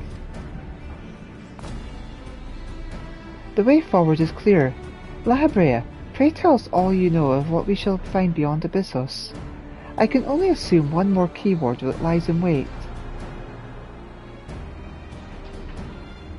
The deepest level of Pandemonium is called Tartarus, and your passage shall be challenged not only by a keyword. Hephaestus has laid traps in every corner of its halls. You have no hope of surviving far past the threshold. That, I expect, is where Elita shall shine. Her dissolute ether shall allow her to slip through the traps unimpeded. We saw it when Hephaestus's had no effect, and doubtless even he has yet to devise a countermeasure.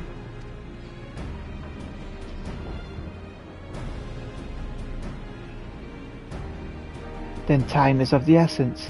Hephaestus is already aware that you can match your keyword in battle. He will not stand idle while you stroll past his other defences at your leisure.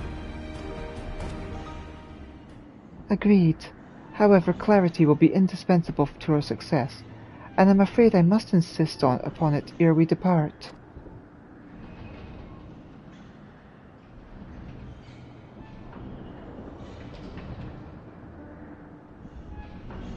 We have yet to discern to what end Hephaestus would use Eryntheos.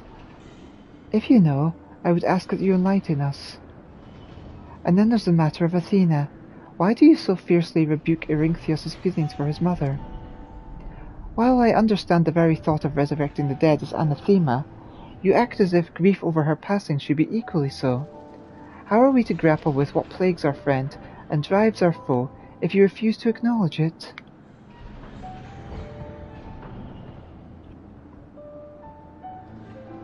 I do acknowledge it.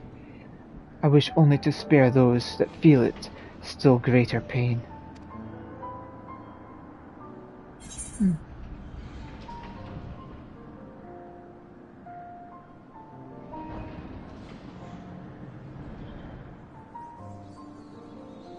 Did you mean to protect Eryntheos with your silence?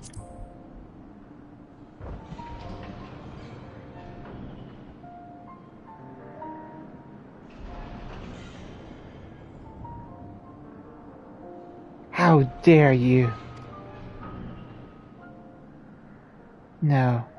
No, you are right. The blame for Eryntheos' fate rests squarely on my shoulders. Very well, I shall lay bare the truth, but only after the foe before us has been laid low.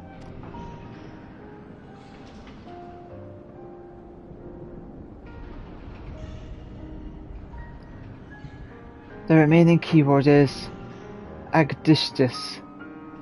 She has served in Pandemonium since its inception, and her affinity for magic is peerless, even among the keywords. Hephaestus knows that losing her would mean the end of his experiments. He has hidden her in a space unreachable by conventional means.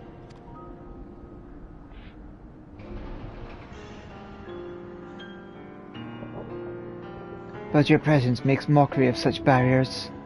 The scarcity of your ether means it will be trivial to send you directly to Agistus. Then we shall approach as closely as caution will allow. We know where the battle will commence, so I do not anticipate difficulty in detecting your presence. From afar I shall do my best to provide you with ground on which to fight, and phantom allies to aid you. As for the intermittent, I have yet to think of a foolproof method. Intermittent shall not be necessary.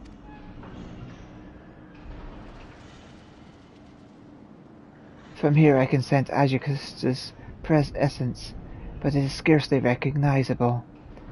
Hephaestus was more ambitious with her, since he was with Hegemony. He has been transfigured such that barely a scantling of herself remains. We can but take comfort in what a mercy the underworld will be to her.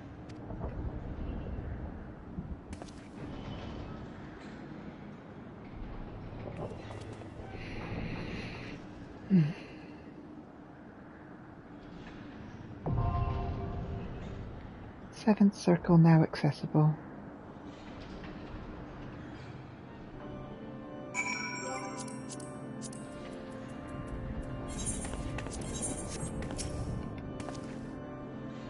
I sense that Hephaestus has come close to perfecting his image of a Hemitheos, which means his research is in its final stage.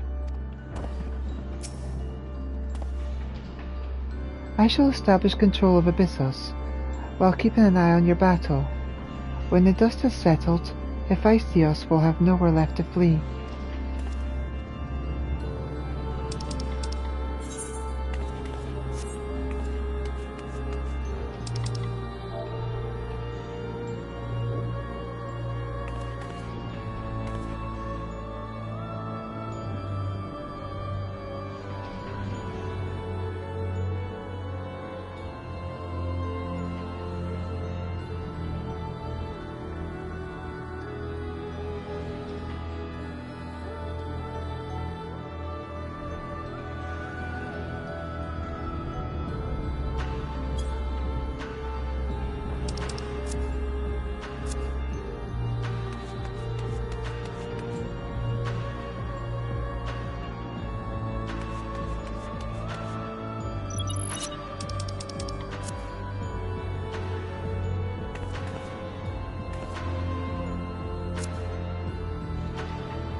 shall establish control of Abyssos while keeping an eye on your battle.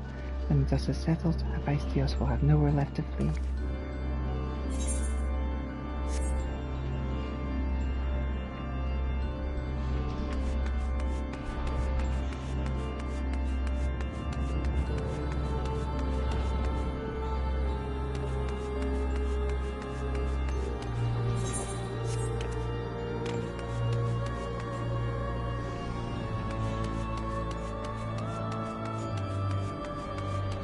Eventually we will get through this.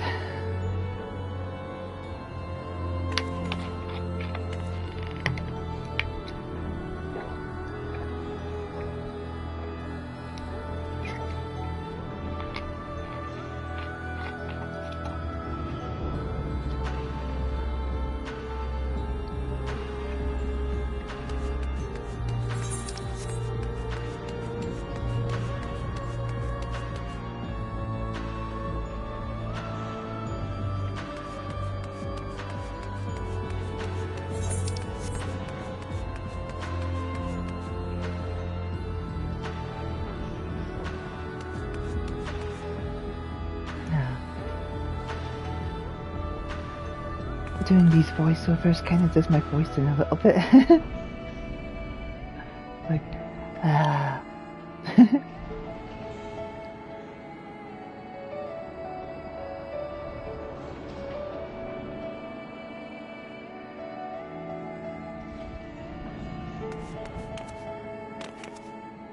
It'd be cool if all the things voice acted.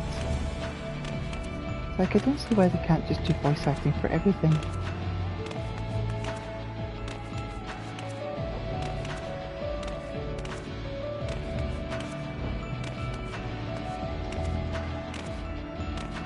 Because then you wouldn't have to put up with my terrible voice acting.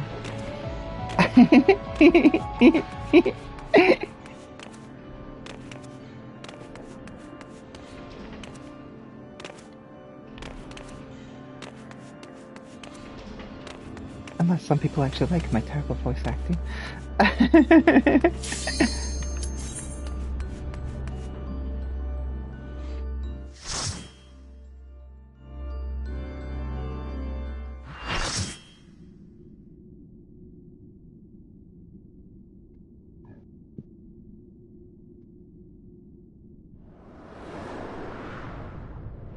Yeah, this looks pretty cool. Oh.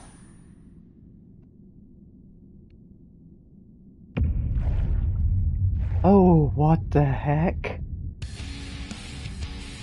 Hello, yeah, okay.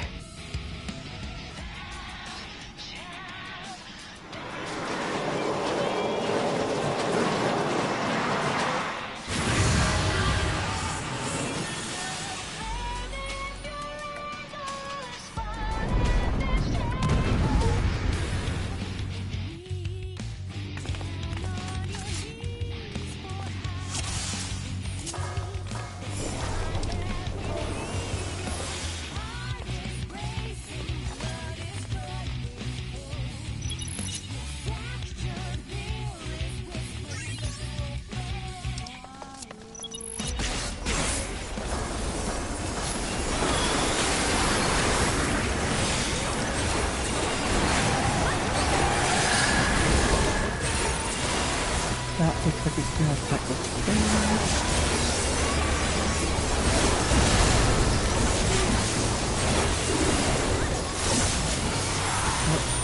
probably want to move it to here.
repositioning because people kept on overlapping their circuit of mine.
Thank you very much.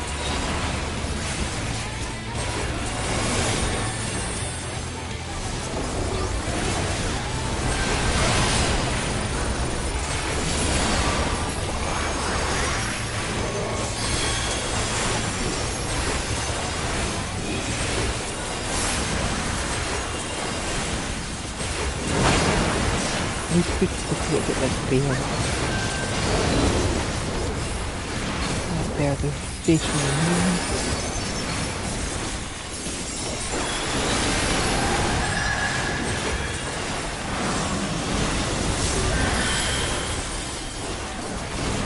And we want to be over here.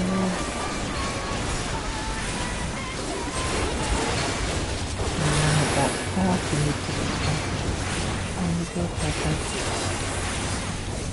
The big mistake is going to be there. Birdies next, I believe.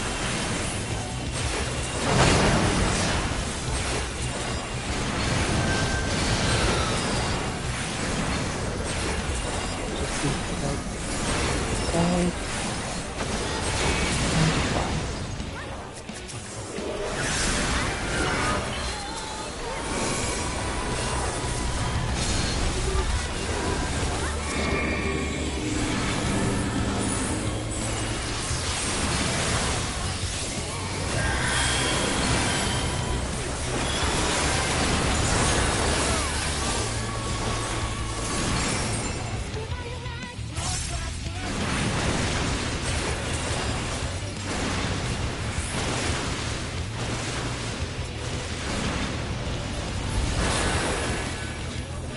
There, so that's the two to side.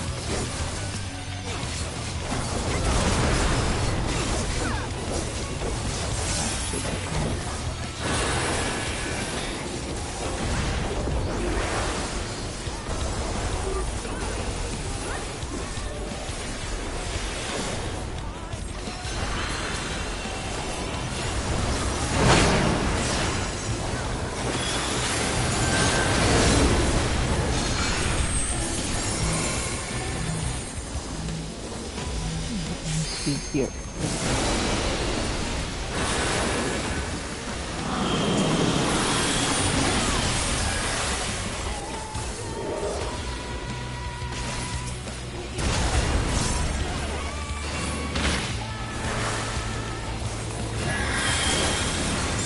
So far so good, so far so good.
I was going to take the side and get in the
is the tank not getting up? Why is the other guy not getting up?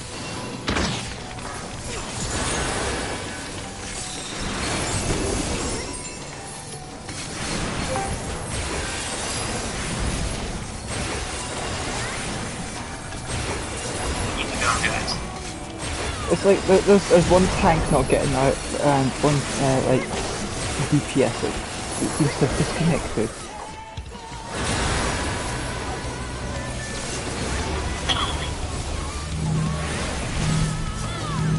Well, we're just gonna have to res whoever decides to.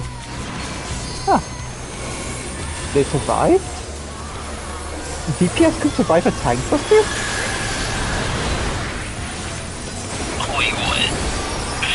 Wait, are you guys doing a raid? I'm so sorry.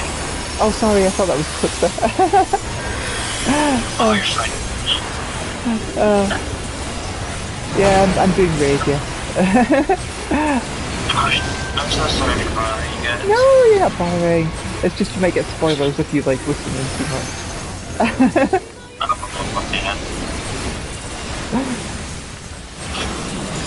Yeah, I finally made it to the move. I actually just bought, or not bought, but I got some new gear for my monk because I hit level 88. I'm about halfway to level 89 now.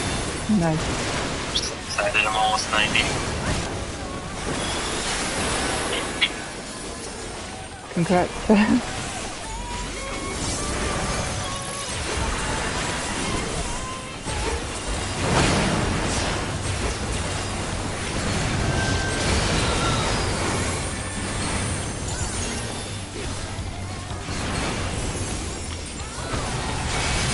This is like our fourth attempt at this, like, duty.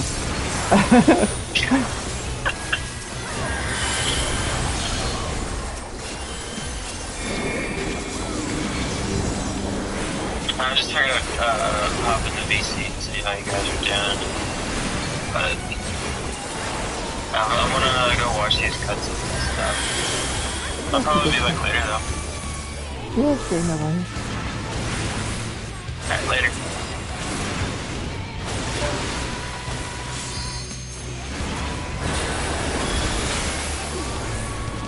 That's the ones outside. So over here.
Hello.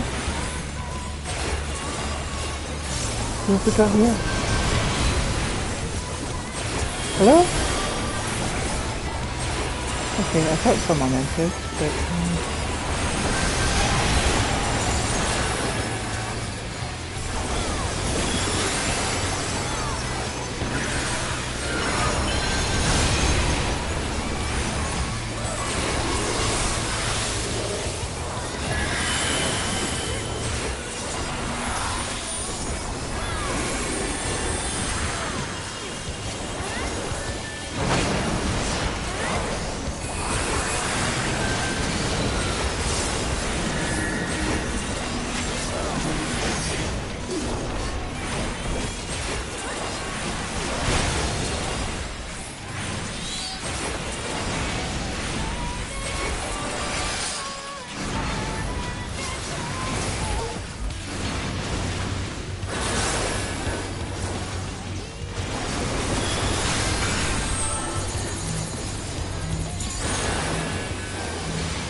I didn't get there.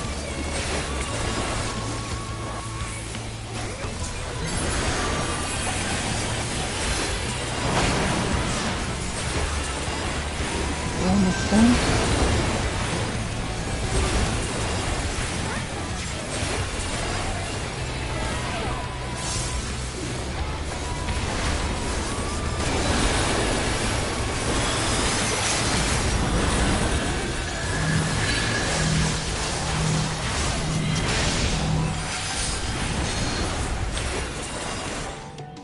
We did it.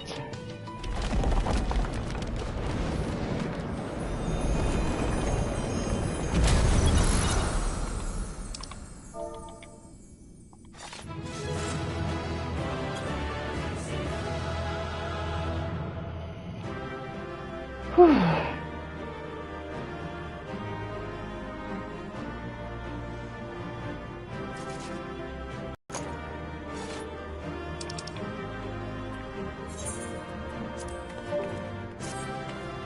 Hello? Is someone there?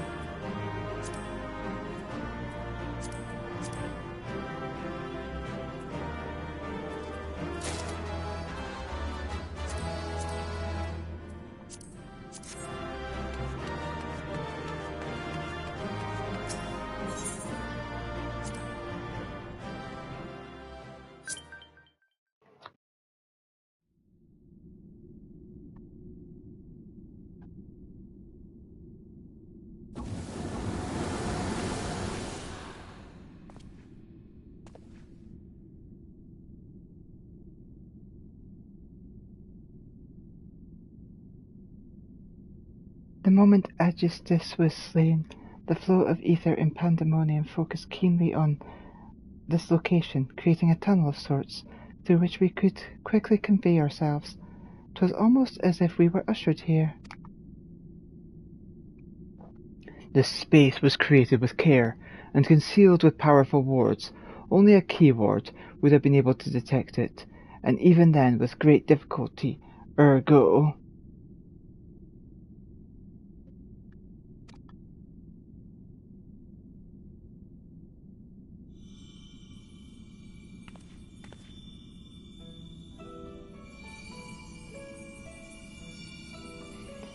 If only I could restore Tartaros to order, but I'm afraid this is the most I can manage, with such power as remains to me.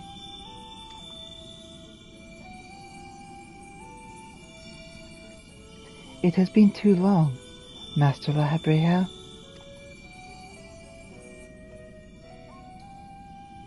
Likewise, keyword Aegisthus.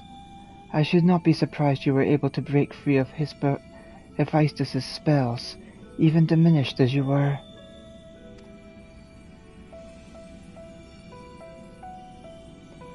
'Twas not an easy task, even with your aid. His curses dig into one's heart, creating a storm of emotions that is all too easy to become lost in. Only by chance did a fragment of myself remain, illuminating a path through the madness. And thus I am able to appear before you now, even while my body was powerless to resist Hephaestus' commands. Some small part of my logical mind stood alone in defiance. It even managed to speak to the outside world. The report, that was you.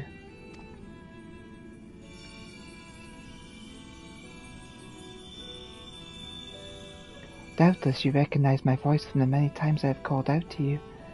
The hope that those pleas would not fall on deaf ears was all that kept me from succumbing to hopelessness.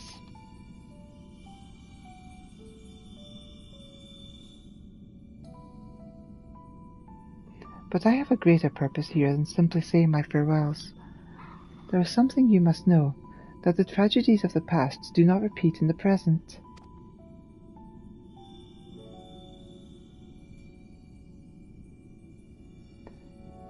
Forgive me for what I am about to do, Master Lahabrea, but the story must be told. 'Tis the only way to understand Hephaestus' fixation on Erinythios.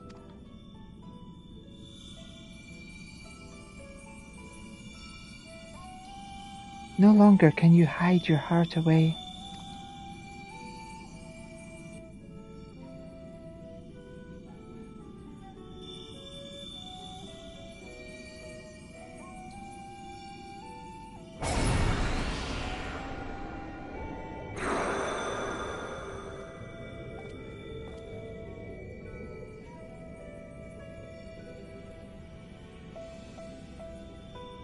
Hephaestus? No. The mask marks him as Lahabrea. Master Lahabrea had brought an end to Lady Athena's life, and sealed away a part of his memories and emotions within Hephaestus. These are my recollections of the moments following.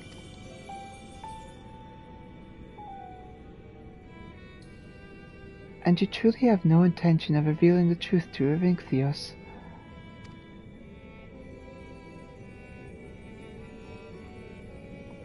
My lesser half is now buried where none can find it. We would be wise to do the same with the memory of this day. Blood should not sway the spirit so, but Athena's teachings have warped the boy. I fear he would see our star burn to keep his mother safe.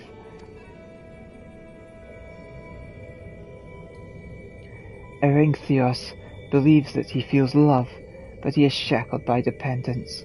He could not bear the truth.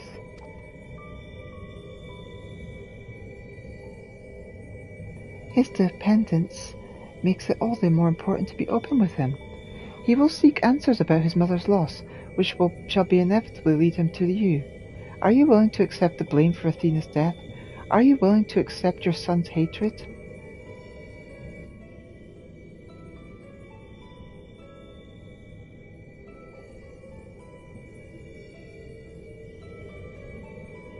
If that is what comes to pass, then so be it. Better to be burdened with hatred than acknowledge that Athena thought his body and soul mere tools to be used and discarded. Even were I to tell him what his mother plotted, he would ever seek reasons to believe that true fault lies within me or with him. Should he merely hate me, he will remain unfettered by doubt, free to serve the star from his parent's shadow.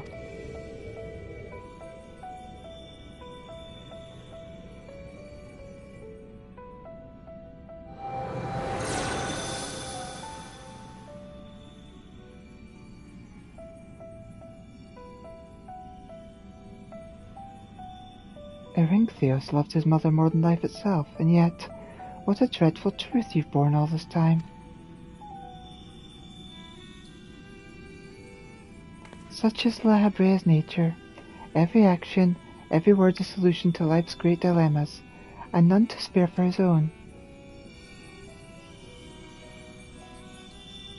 What I have revealed to you is but a small portion of the larger picture. I shall leave it to La Habrea to paint the rest for you. And for Eryntheos, I hope.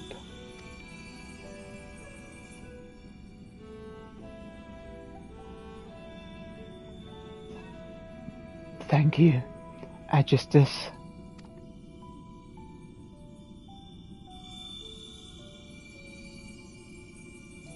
I always admired you, you know. What choice did I have when you sacrificed so much to guide our star to the heavens?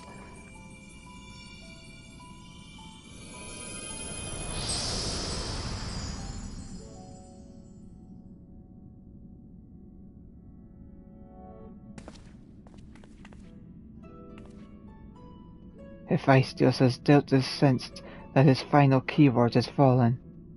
We should return to the surface before he moves to strike us there. Here. If we are to face him, we must be prepared to bring our full strength to bear.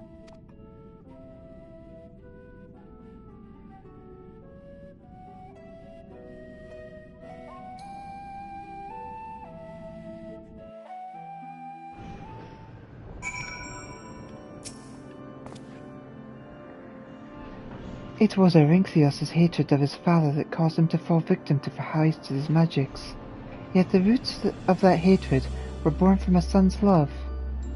A love nurtured not by a mother caring for her offspring, but by a researcher creating the ideal test subject. Pandemonium bound with demons indeed.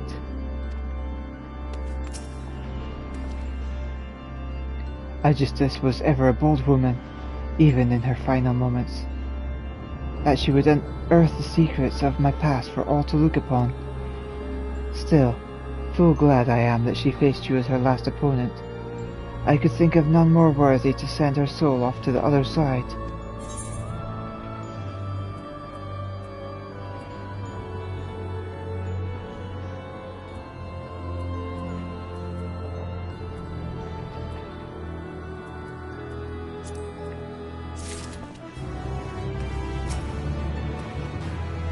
From a son's undying love for his mother was born a deep well of hatred for his father.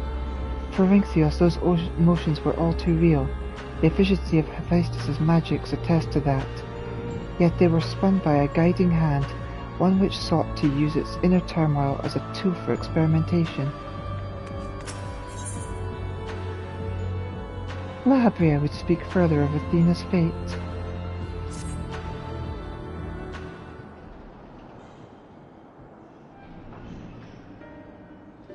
The vision you saw told the story far more eloquently than I ever could. Athena was consumed by her research, and was willing to sacrifice her own child if it hastened her progress. She did not offer him a position here, out of a sense of love or pride. 'Twas merely because she knew he would be the most pliable test subject. I see now why you hid the truth from him. I cannot say with certainty that Eryntheos could handle the weight of such betrayal, after holding his mother on a pedestal for so long. Unfortunately, it seems not even her death is ensured his safety. Hephaestus has taken up Athena's research, and succeeded in creating Hemethio. I know not what his ultimate end is, but it is plain it's connected with the resurrection of Athena. That knowledge alone is sufficient to direct our next course of action. As for the rest of your story, we shall hear it after we have returned Erynxios to safety, in accordance with Aegisthus' last wish. Very well. I can at least assure you that finding him will prove rather simple now, that Hephaestus can no longer bend pandemonium to his will. There is but one place left for him to find refuge, the black heart of Tartarus, where Athena built her testing compound. We can assume that Hephaestus will offer fierce resistance. I must focus my every effort on securing a safe means of approach.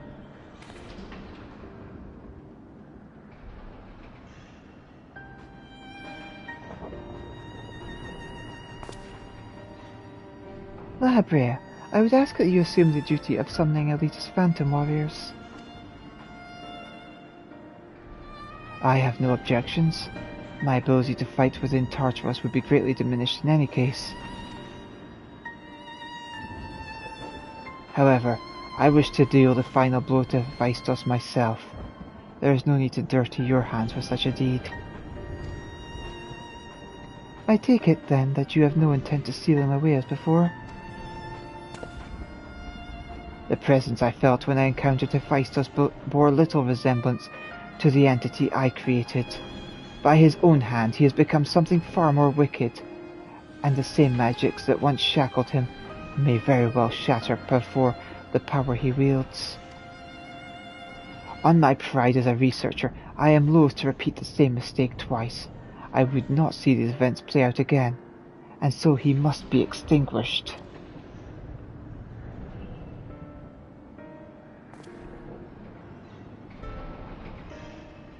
Well then, I shall open the way forward.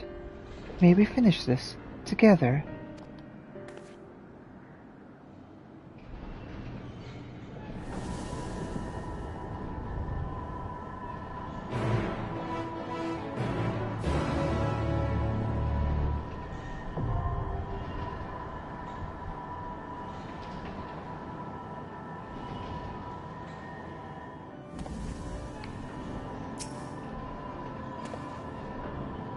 If Hephaestus truly means to continue Athena's research, then Erynxios is indispensable to his goals.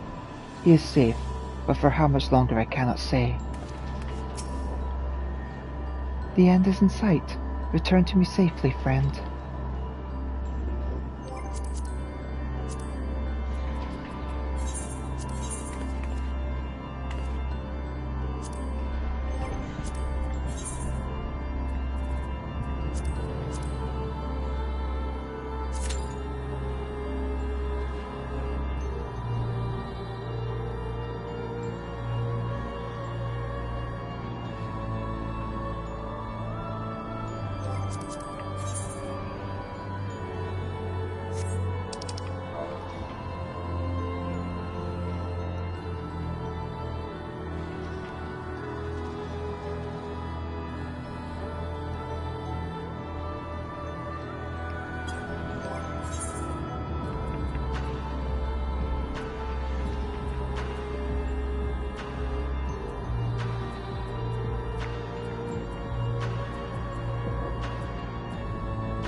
waiting game.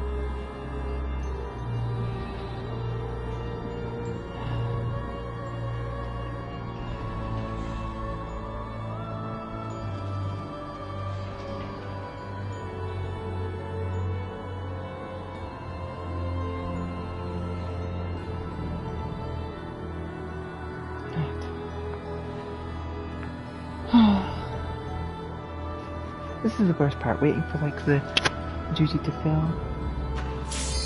Oh, here we go.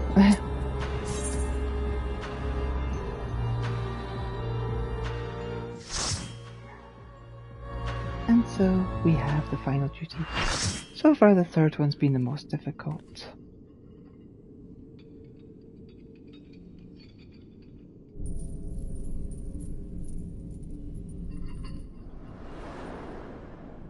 Oh, I love those chains, they're so cool. Draconia is mine, heart and soul. And with your death, none will be left to stop me. Oh, is that how we're supposed to do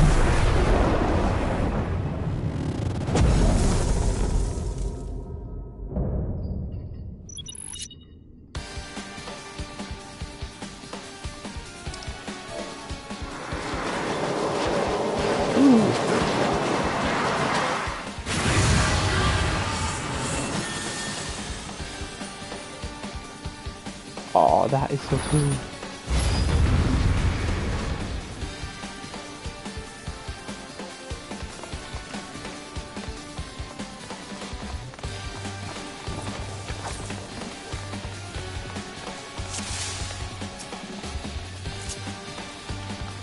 Please don't run away from him. I need you to like be a tanky person and not run away.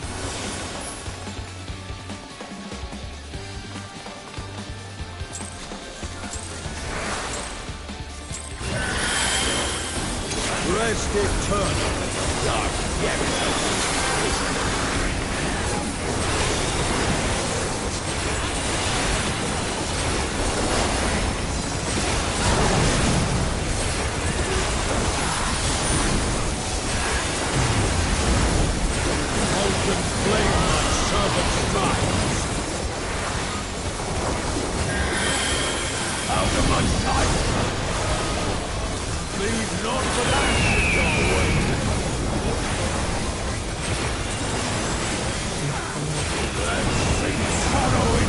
I'll help you.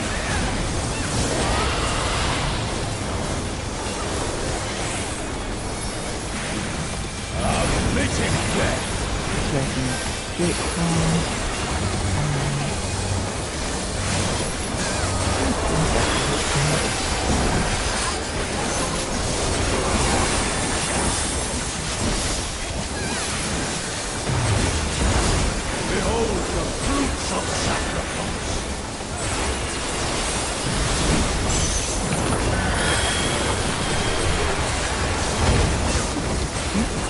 Something else, right? You will know my rage. I guess.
fulfilled.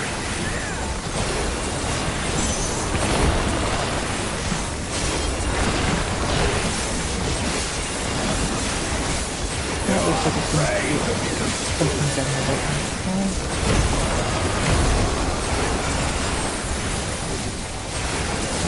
Look at it on reach.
Is this where he goes into second form?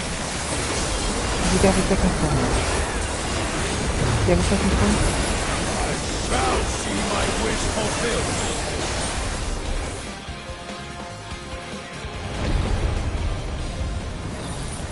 What?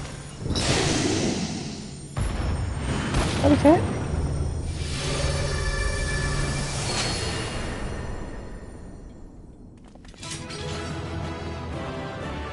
Okay.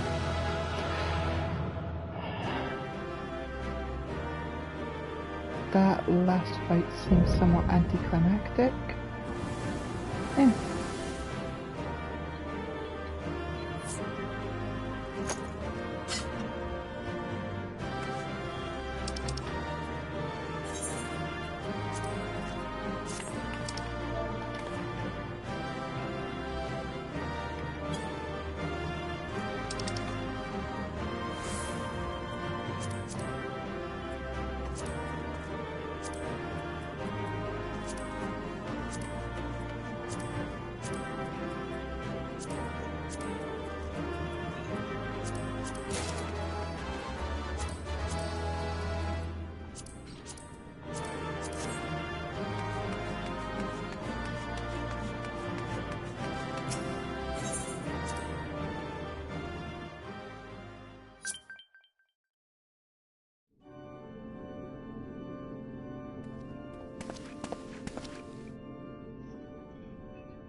The chain of events that led to this moment began with my error.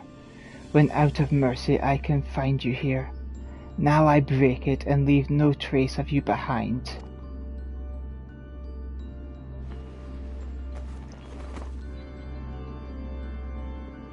This is not over.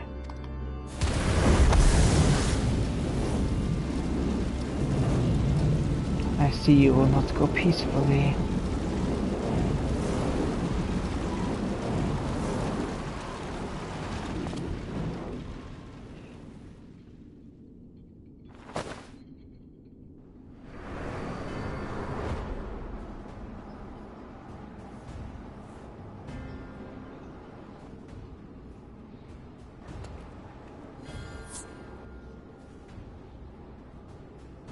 Even a cast-off would uphold his pride, so such an impulse must speak to the overwhelming arrogance of my other half. The name Hephaestus shall grow to eclipse your.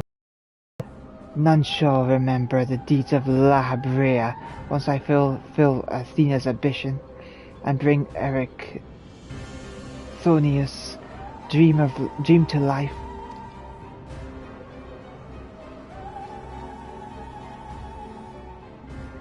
You speak as if you care a whit for the boy. Why then do you cower behind him? There are some desires which must not be realized. Athena would see the world destroyed if it meant she could find hers in the ruins. As for Erechthonius,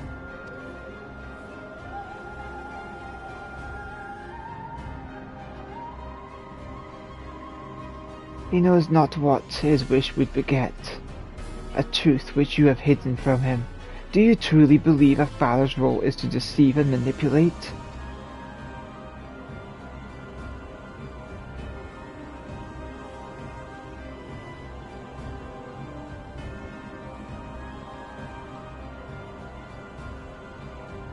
My wish. You would claim the name Hephaestus and call yourself his father. Yet you bind his mind and body in dark chains. Your words and your pride ring hollow. Athena wanted her son by her side, and he desires to return there. What wickedness is there in mending a broken family? Athena cared not for Erechthonius, beyond how she could serve her ends.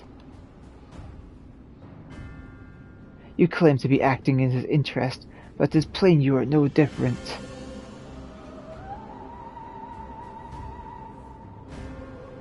As I ushered Athena to her end, I vowed that my sole mission in life would be to guide this star true. In service to that vow, I silenced the whispers of my heart. I could not nurture a son whilst an entire world looked to me for guidance. For that choice I bear the responsibility.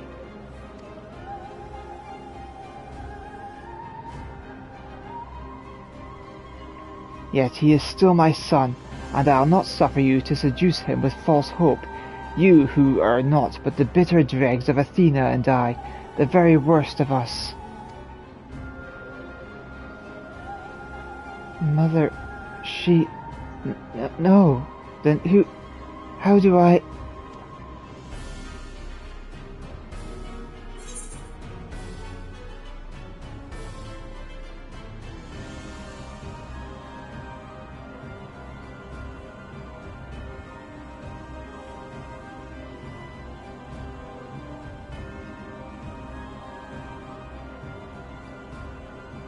This is not the same Lahabrea that I once knew.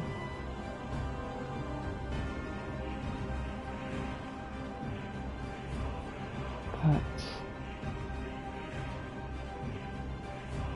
he might not be so willing to trust him.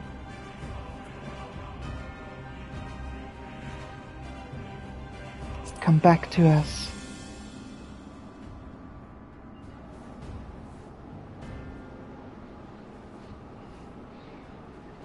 I hear you. I owe you and Themis an apology.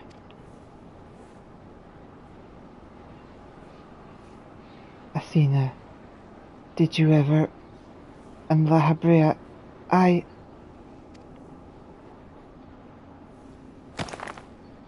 will have my say.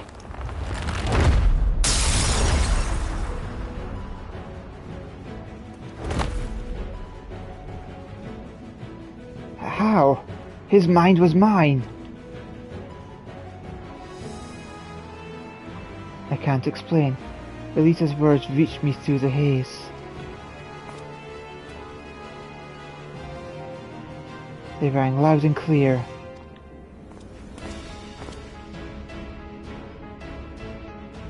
As did the words of another, in a voice much like yours but resounding with truth.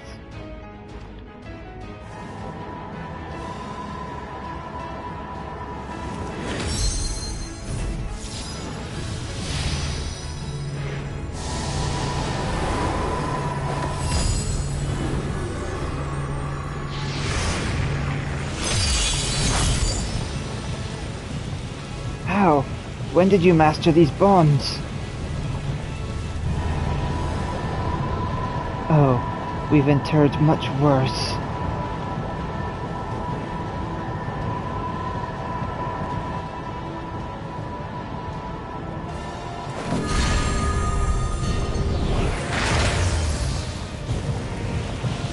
You're worthless, you... Ah!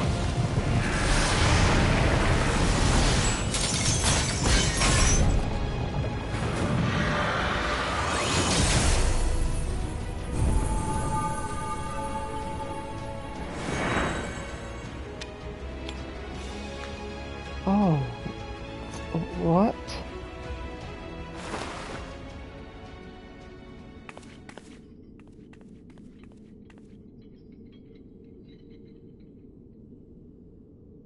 It appears my failures have borne fruit after all.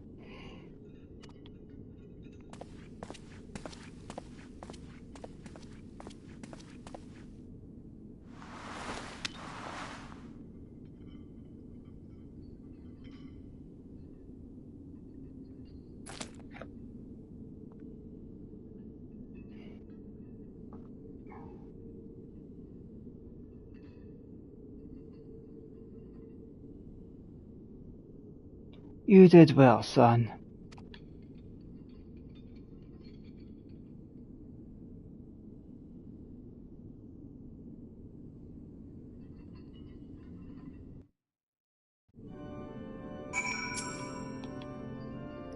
Where are we?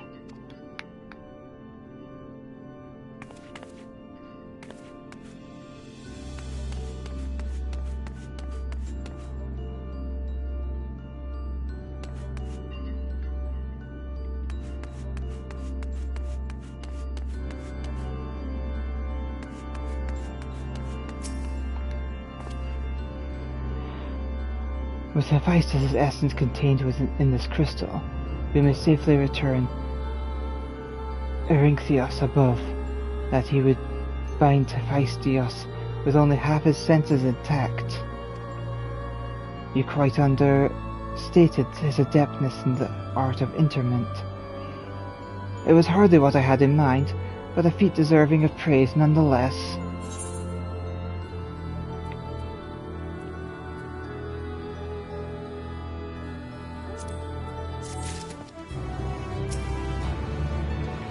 Where are we? Lahabrea is looking at her Erinthios with concern.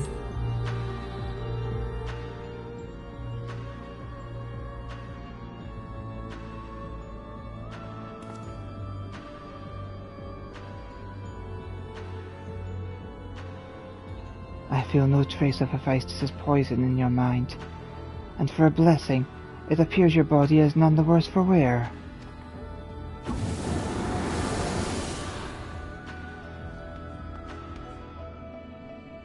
I made my way here as soon as I could. I no longer sense Hephaestus, and the force assailing Pandemonium's barriers have ceased. Are we rid of him for good and all?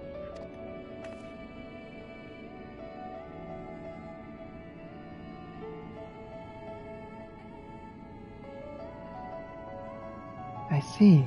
Despite his muddied senses, Erinthios felt that to seal Hephaestus away was the proper course. It wasn't so noble as that. I only knew something had to be done, so I acted.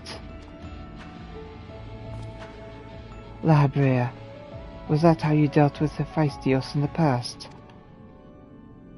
Indeed.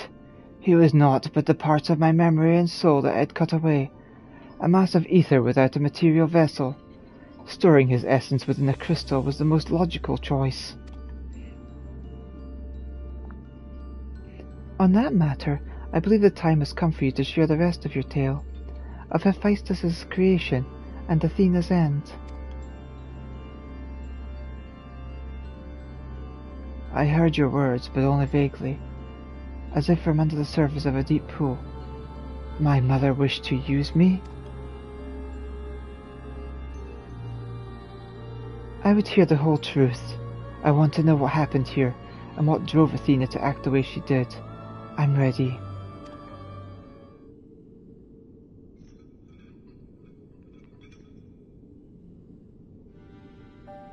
Athena's brilliance outshone us all.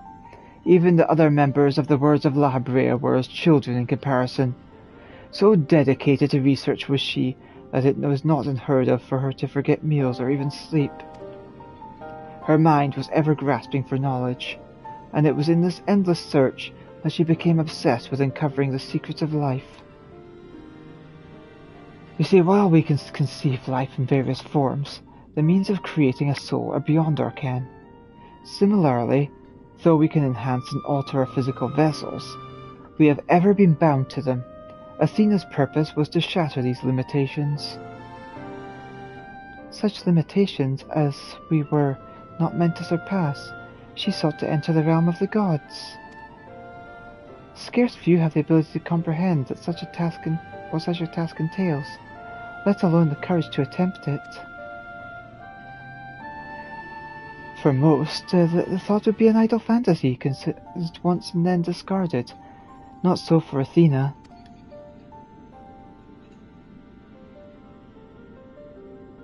As leader of the Words of Lahabrea, I spoke with her often about transcending our being. From an academic perspective, the challenge has plagued countless researchers through the ages. It was during these musings I began to formulate a theory, a means by which a person could meld with creation. The weaknesses of one would be mitigated by the strengths of the other, and the result could be something greater than we have ever imagined. Although it was but a theory, Athena insisted I develop it further, curious about every detail along the way. Our conversations became more frequent, and our platonic relationship grew into something much more. I take it that I was born not soon after.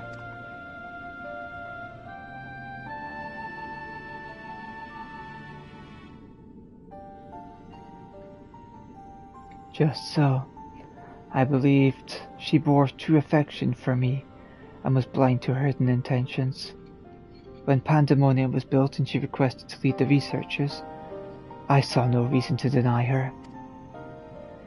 Even setting aside our relationship, her accomplishments as a scholar made her the obvious choice. However, in giving her pandemonium, I also gave her free rein to conduct whatsoever experiments she could devise. And when you found out what she was doing, you killed her. I made haste to pandemonium the moment I learned of these hidden chambers. I left Agicus to keep watch from Tartarus' vestibule as I ventured deeper, knowing not what would await me.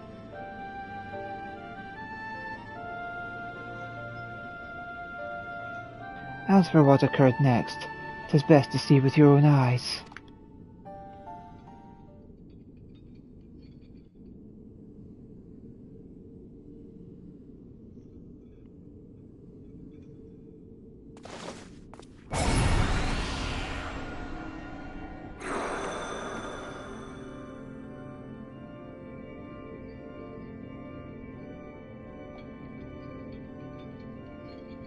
Is that me?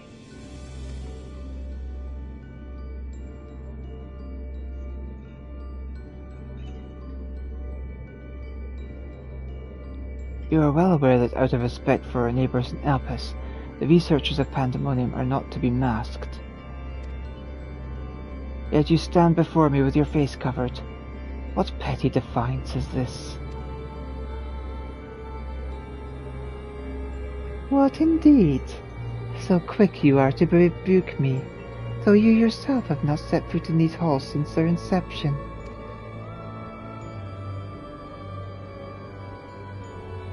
You must have known you could not conceal this form from myself and Agistus forever. As well you know that I cannot allow it to continue.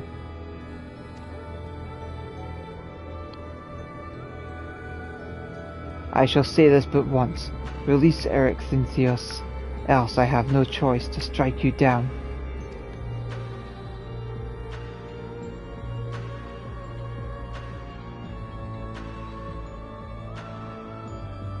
I would meet my end at the hands of none other.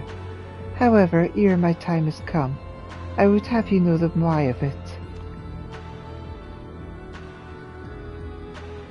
Then you will not desist. Once you understand what has driven me this far, you shall see that stopping was never an option.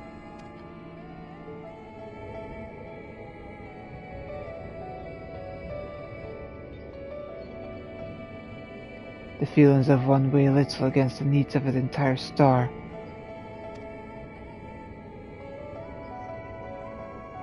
Of course, of that I am well aware, but did you not deign to descend from your lofty heights simply to lecture me as you would a child? You have an interest in my motivations. What possessed Athena, peerless researcher and mother to the son of the great La Habrea, to embark upon the path to her downfall? History will demand an answer, but it is you who deserves one. Give me your hand, La Habrea, and we will know one another more deeply than ever before. Impossible. You bonded your souls?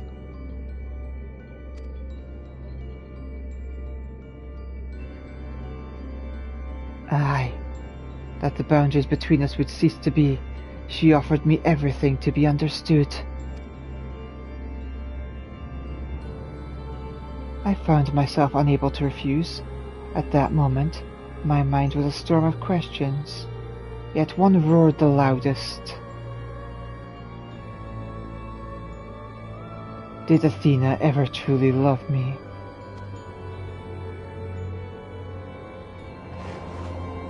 I am become thee, memory and mind.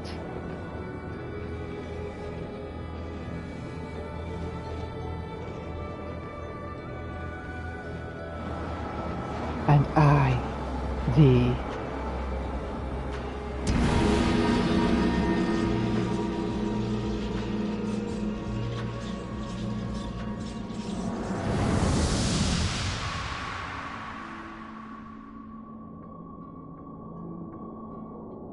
Can you feel it?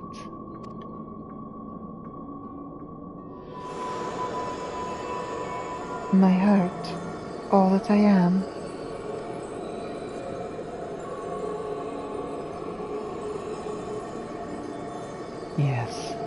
as if it were my own.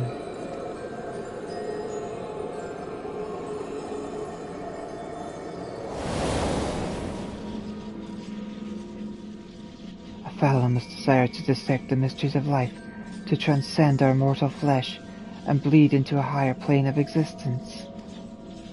An unquenchable thirst for knowledge, not a single thought spared for another, for the star.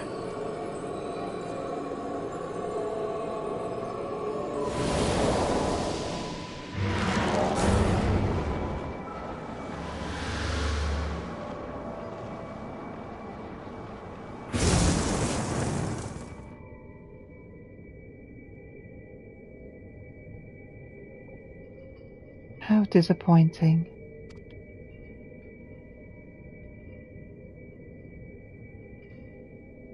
Yet what is known cannot be unknown. You have beheld my life's work.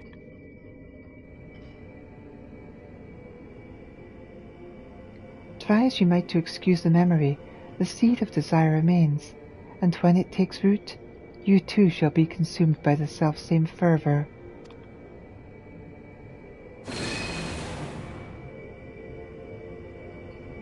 I will dig it out. I will dispense with the corruption in my soul ere your rotting insight spreads.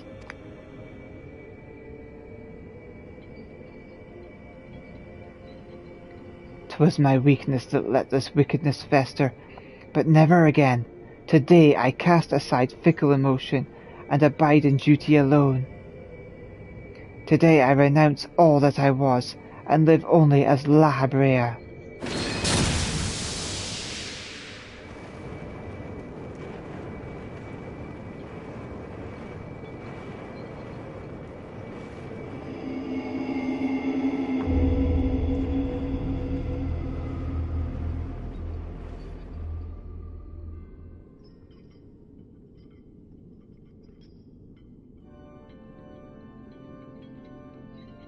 Thus did I forsake the part of myself that had been polluted by Athena, sealing it within a crystal.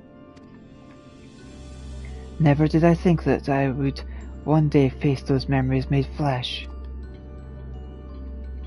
Forgive my bluntness, but your actions bordered on insanity. To go to such lengths to escape your memories, you nearly rewrote your very existence.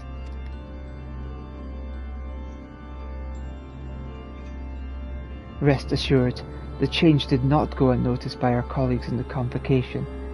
Igrium and Emmet Serch, in particular, made plain the suspicions they harboured. As well they should have. That you escaped with your life was nothing short of a miracle.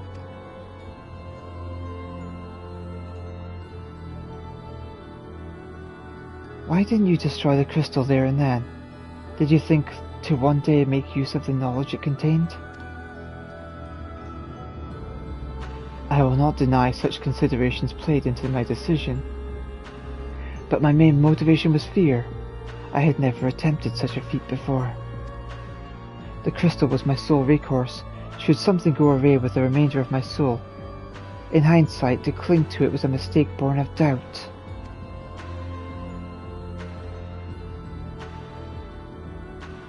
Athena must have anticipated that I would resort to such measures, and prepared a vessel beforehand that would accept the dregs of my soul.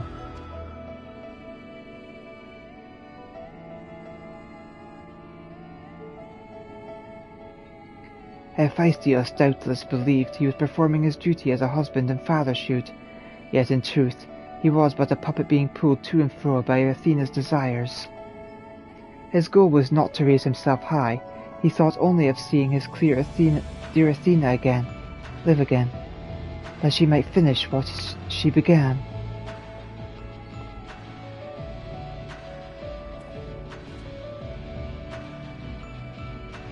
Yet, for all of that, he and I were alike.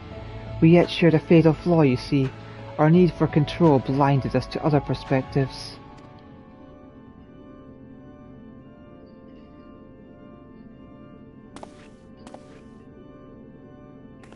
While I was enthralled to Hephaestus, you called out to me. What say you now? Does La Habrea speak true?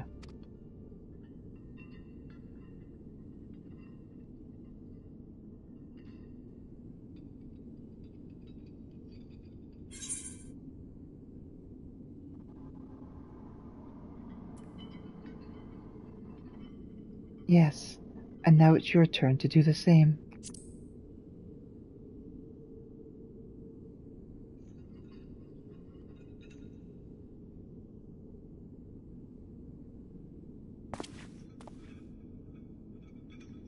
I just want to know one thing. Did you truly believe that hiding the truth was best for me, even knowing how I felt about my mother? The La Brea I know had a fatal flaw after all. I'm still not convinced.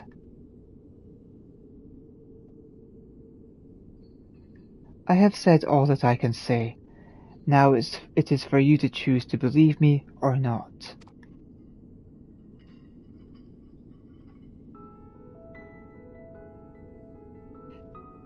The La Brea I know holds duty above all else. I would sooner prostrate myself before an erupting volcano than place my fickle emotions in his path. When you return to the surface, you'll doubtless don that mask once more. So before we climb out of this forsaken pit, I suppose I should say,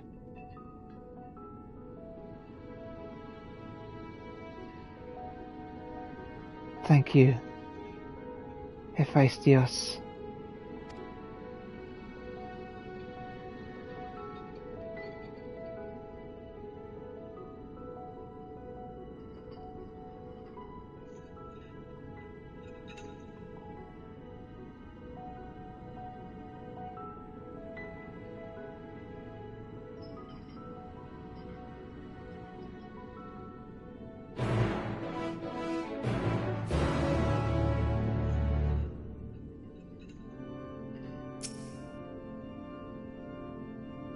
I have said all that needs to be said. From this moment forward, I pledge that my heart shall not lead me astray.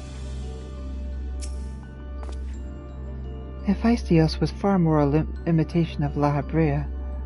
He was quite literally a part of him. But La Brea to me is a man who thinks not of his but his duty. By casting aside the burden that Hephaestus represented, he shall become ever more himself in a way. I have heard enough. There is more I would yet discuss. But we should first return to Pandemonium's gates. I'll gather my thoughts on the way.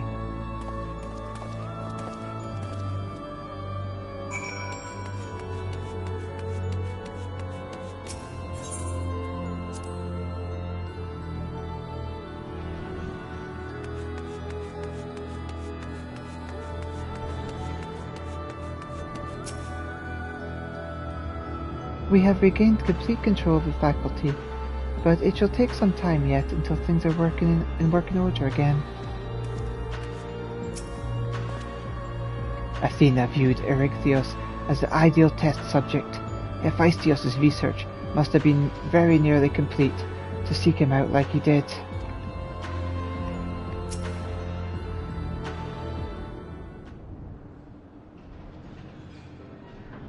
I owe you an apology, Elita. It was due to my own inexperience that Hephaestus was so easily able to take hold of my mind. I also owe you thanks. If you and Themis hadn't chosen to brave the chaos occurring in Pandemonium, then I would never have known La Brea's story, my father's story. 'Twas a tale I too was fascinated to hear. I very much look forward to speaking with Azemon upon my return. I cannot help but wonder how much of this she foresaw. I am afraid I cannot allow that, Elizabeth. So long as you retain control of Pandemonium, there is work to be done.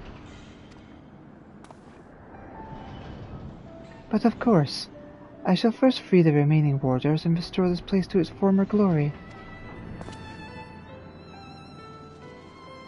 Using the facilities in Tartarus, we should be able to reverse the changes made to their bodies and minds. I shall stay behind to oversee the process.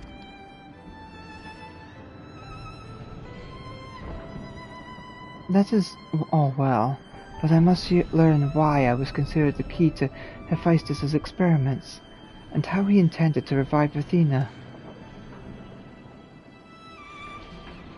Such questions are best left unanswered. In fact, I forbid the pursuit of that knowledge. The boundary between man and creation shall never again be crossed. And I intend to destroy the crystal containing Hephaestus' essence, that this mistake may never again repeat. I see no reason to gainsay your judgment.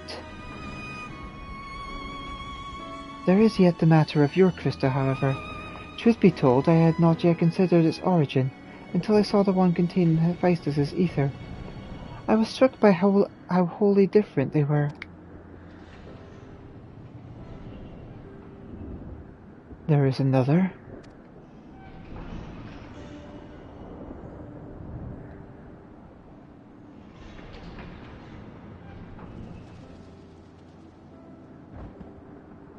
While imbuing a crystal with memories is a simple process, storing a message, a warning even, would be something altogether more complex. This also means that someone besides the present company, and Azem, was aware of the plot unfolding within Pandemonium. Then why would they not make themselves known even now? No threats remain. Perhaps it was one of the other warders. We shall question them after they are freed.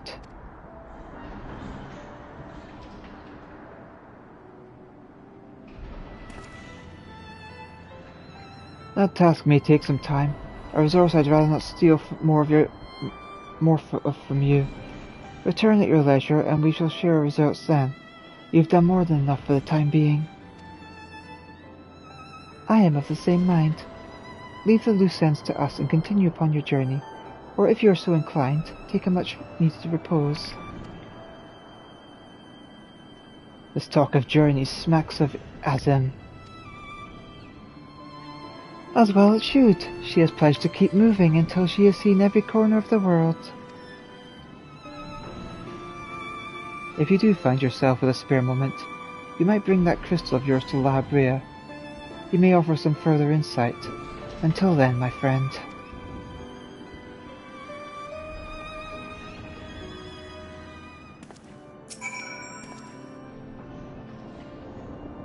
As you have noticed during your battle, La Habrea's mask crowns me when I'm transformed.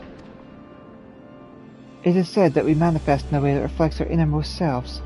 I had thought that a mask was a symbol of the chains that bound my heart, but recent events have caused me to reconsider that assumption. The crystal that hangs from Aluncios' waist was a gift from me, made in the hopes that it would spark growth in his aptitude in magic. 'Tis plain he no longer requires it, but I see no reason he cannot wear it for a while longer. I look forward to your returning with the crystal, but worry not. I shall try my level best to stave off loneliness while you're gone.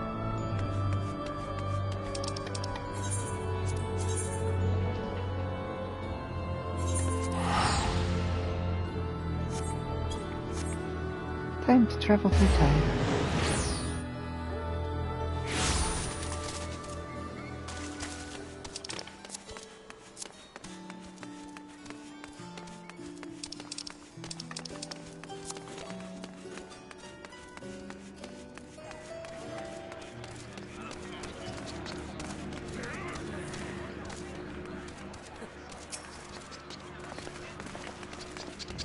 Why, if it isn't Elita, excuse me if I'm not my usual chipper self, but we've not been without such difficulties in your absence.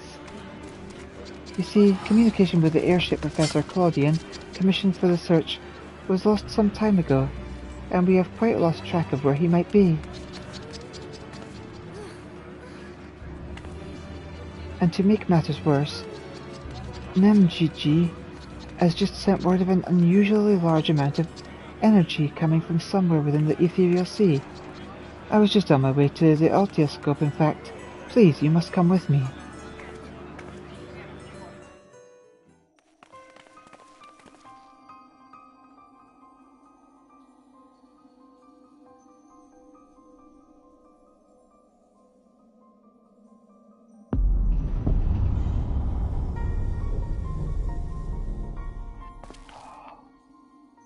What? What is that? Is it real?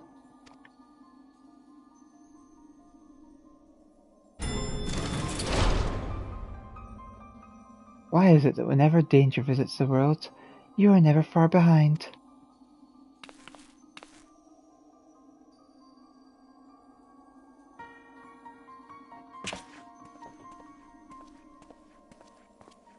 And you two, Professor Claudian's assistants, I take it? As you arrived before me, I take it you're involved in this. I would thank you to furnish me with an explanation.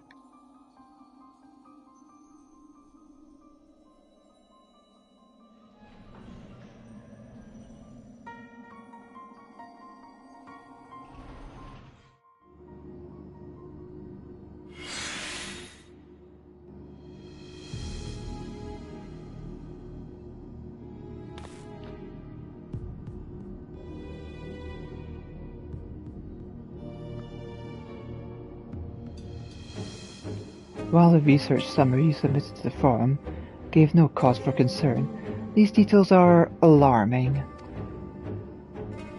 The professor's last message indicated he was on his way to Azazla, but we know not whether he reached his destination.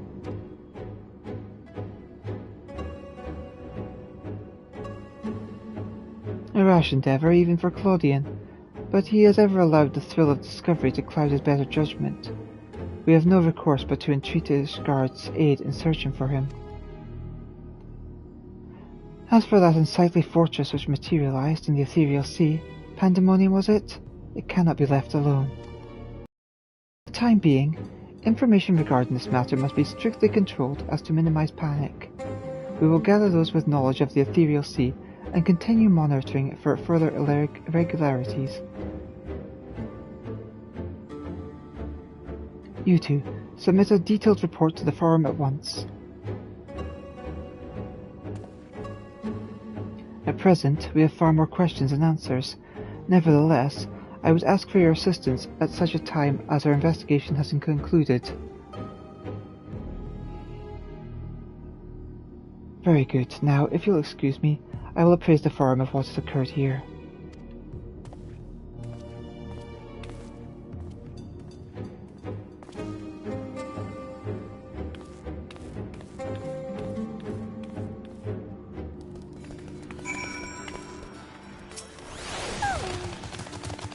Just when we need him the most, Professor Claudian remains unaccounted for.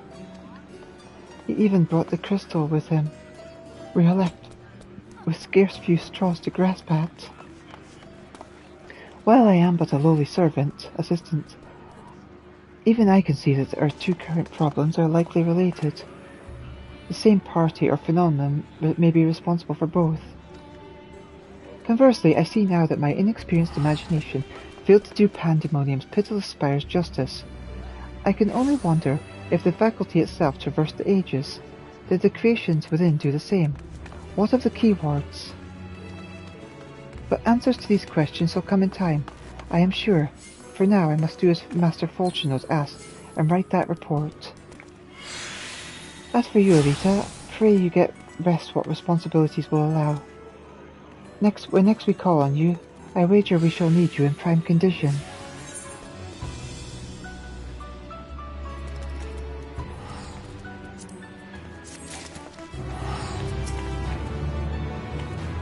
The appearance of Pandemonium set ripples throughout the ethereal sea, which had been observed as far off as Damazoon. Through access of the obfuscoscope has been temporarily restricted while the researchers go about their business. I'm sure exceptions can be made for one such as you.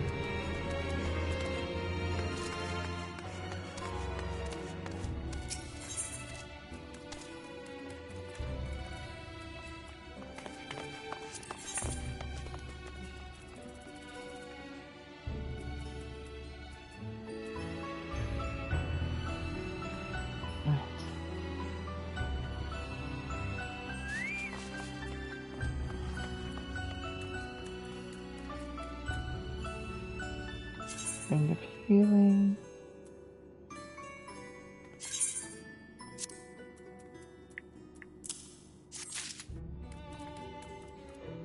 Amulet of Healing.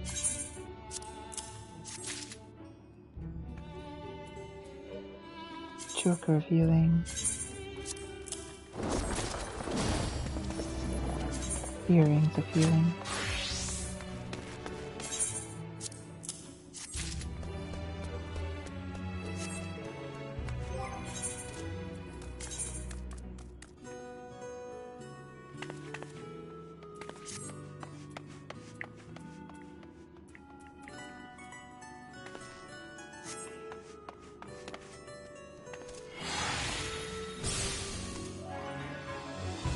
Right, next week the plan is to get the 2 of the other bits of gear.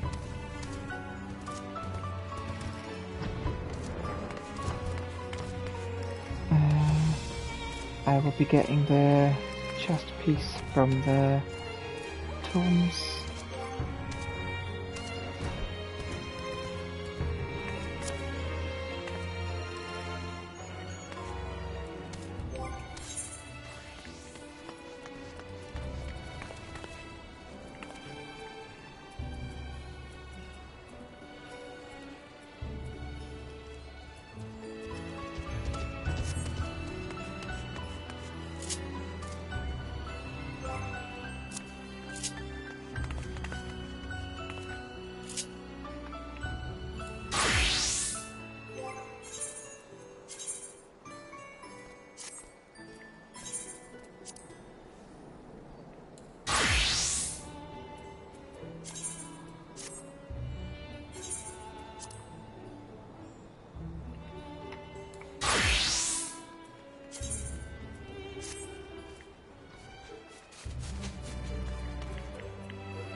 Let's see.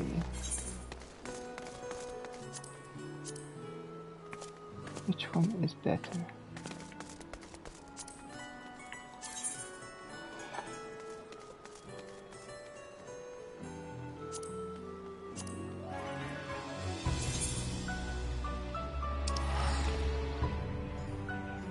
Let's see.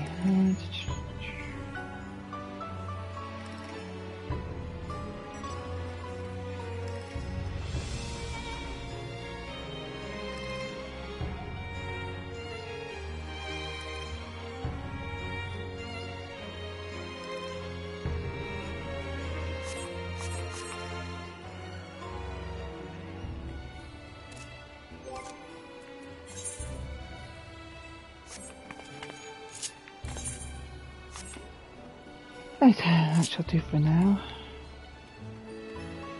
Love you all, my darlings. I will see you later. I need to go and have food now because I'm absolutely starving.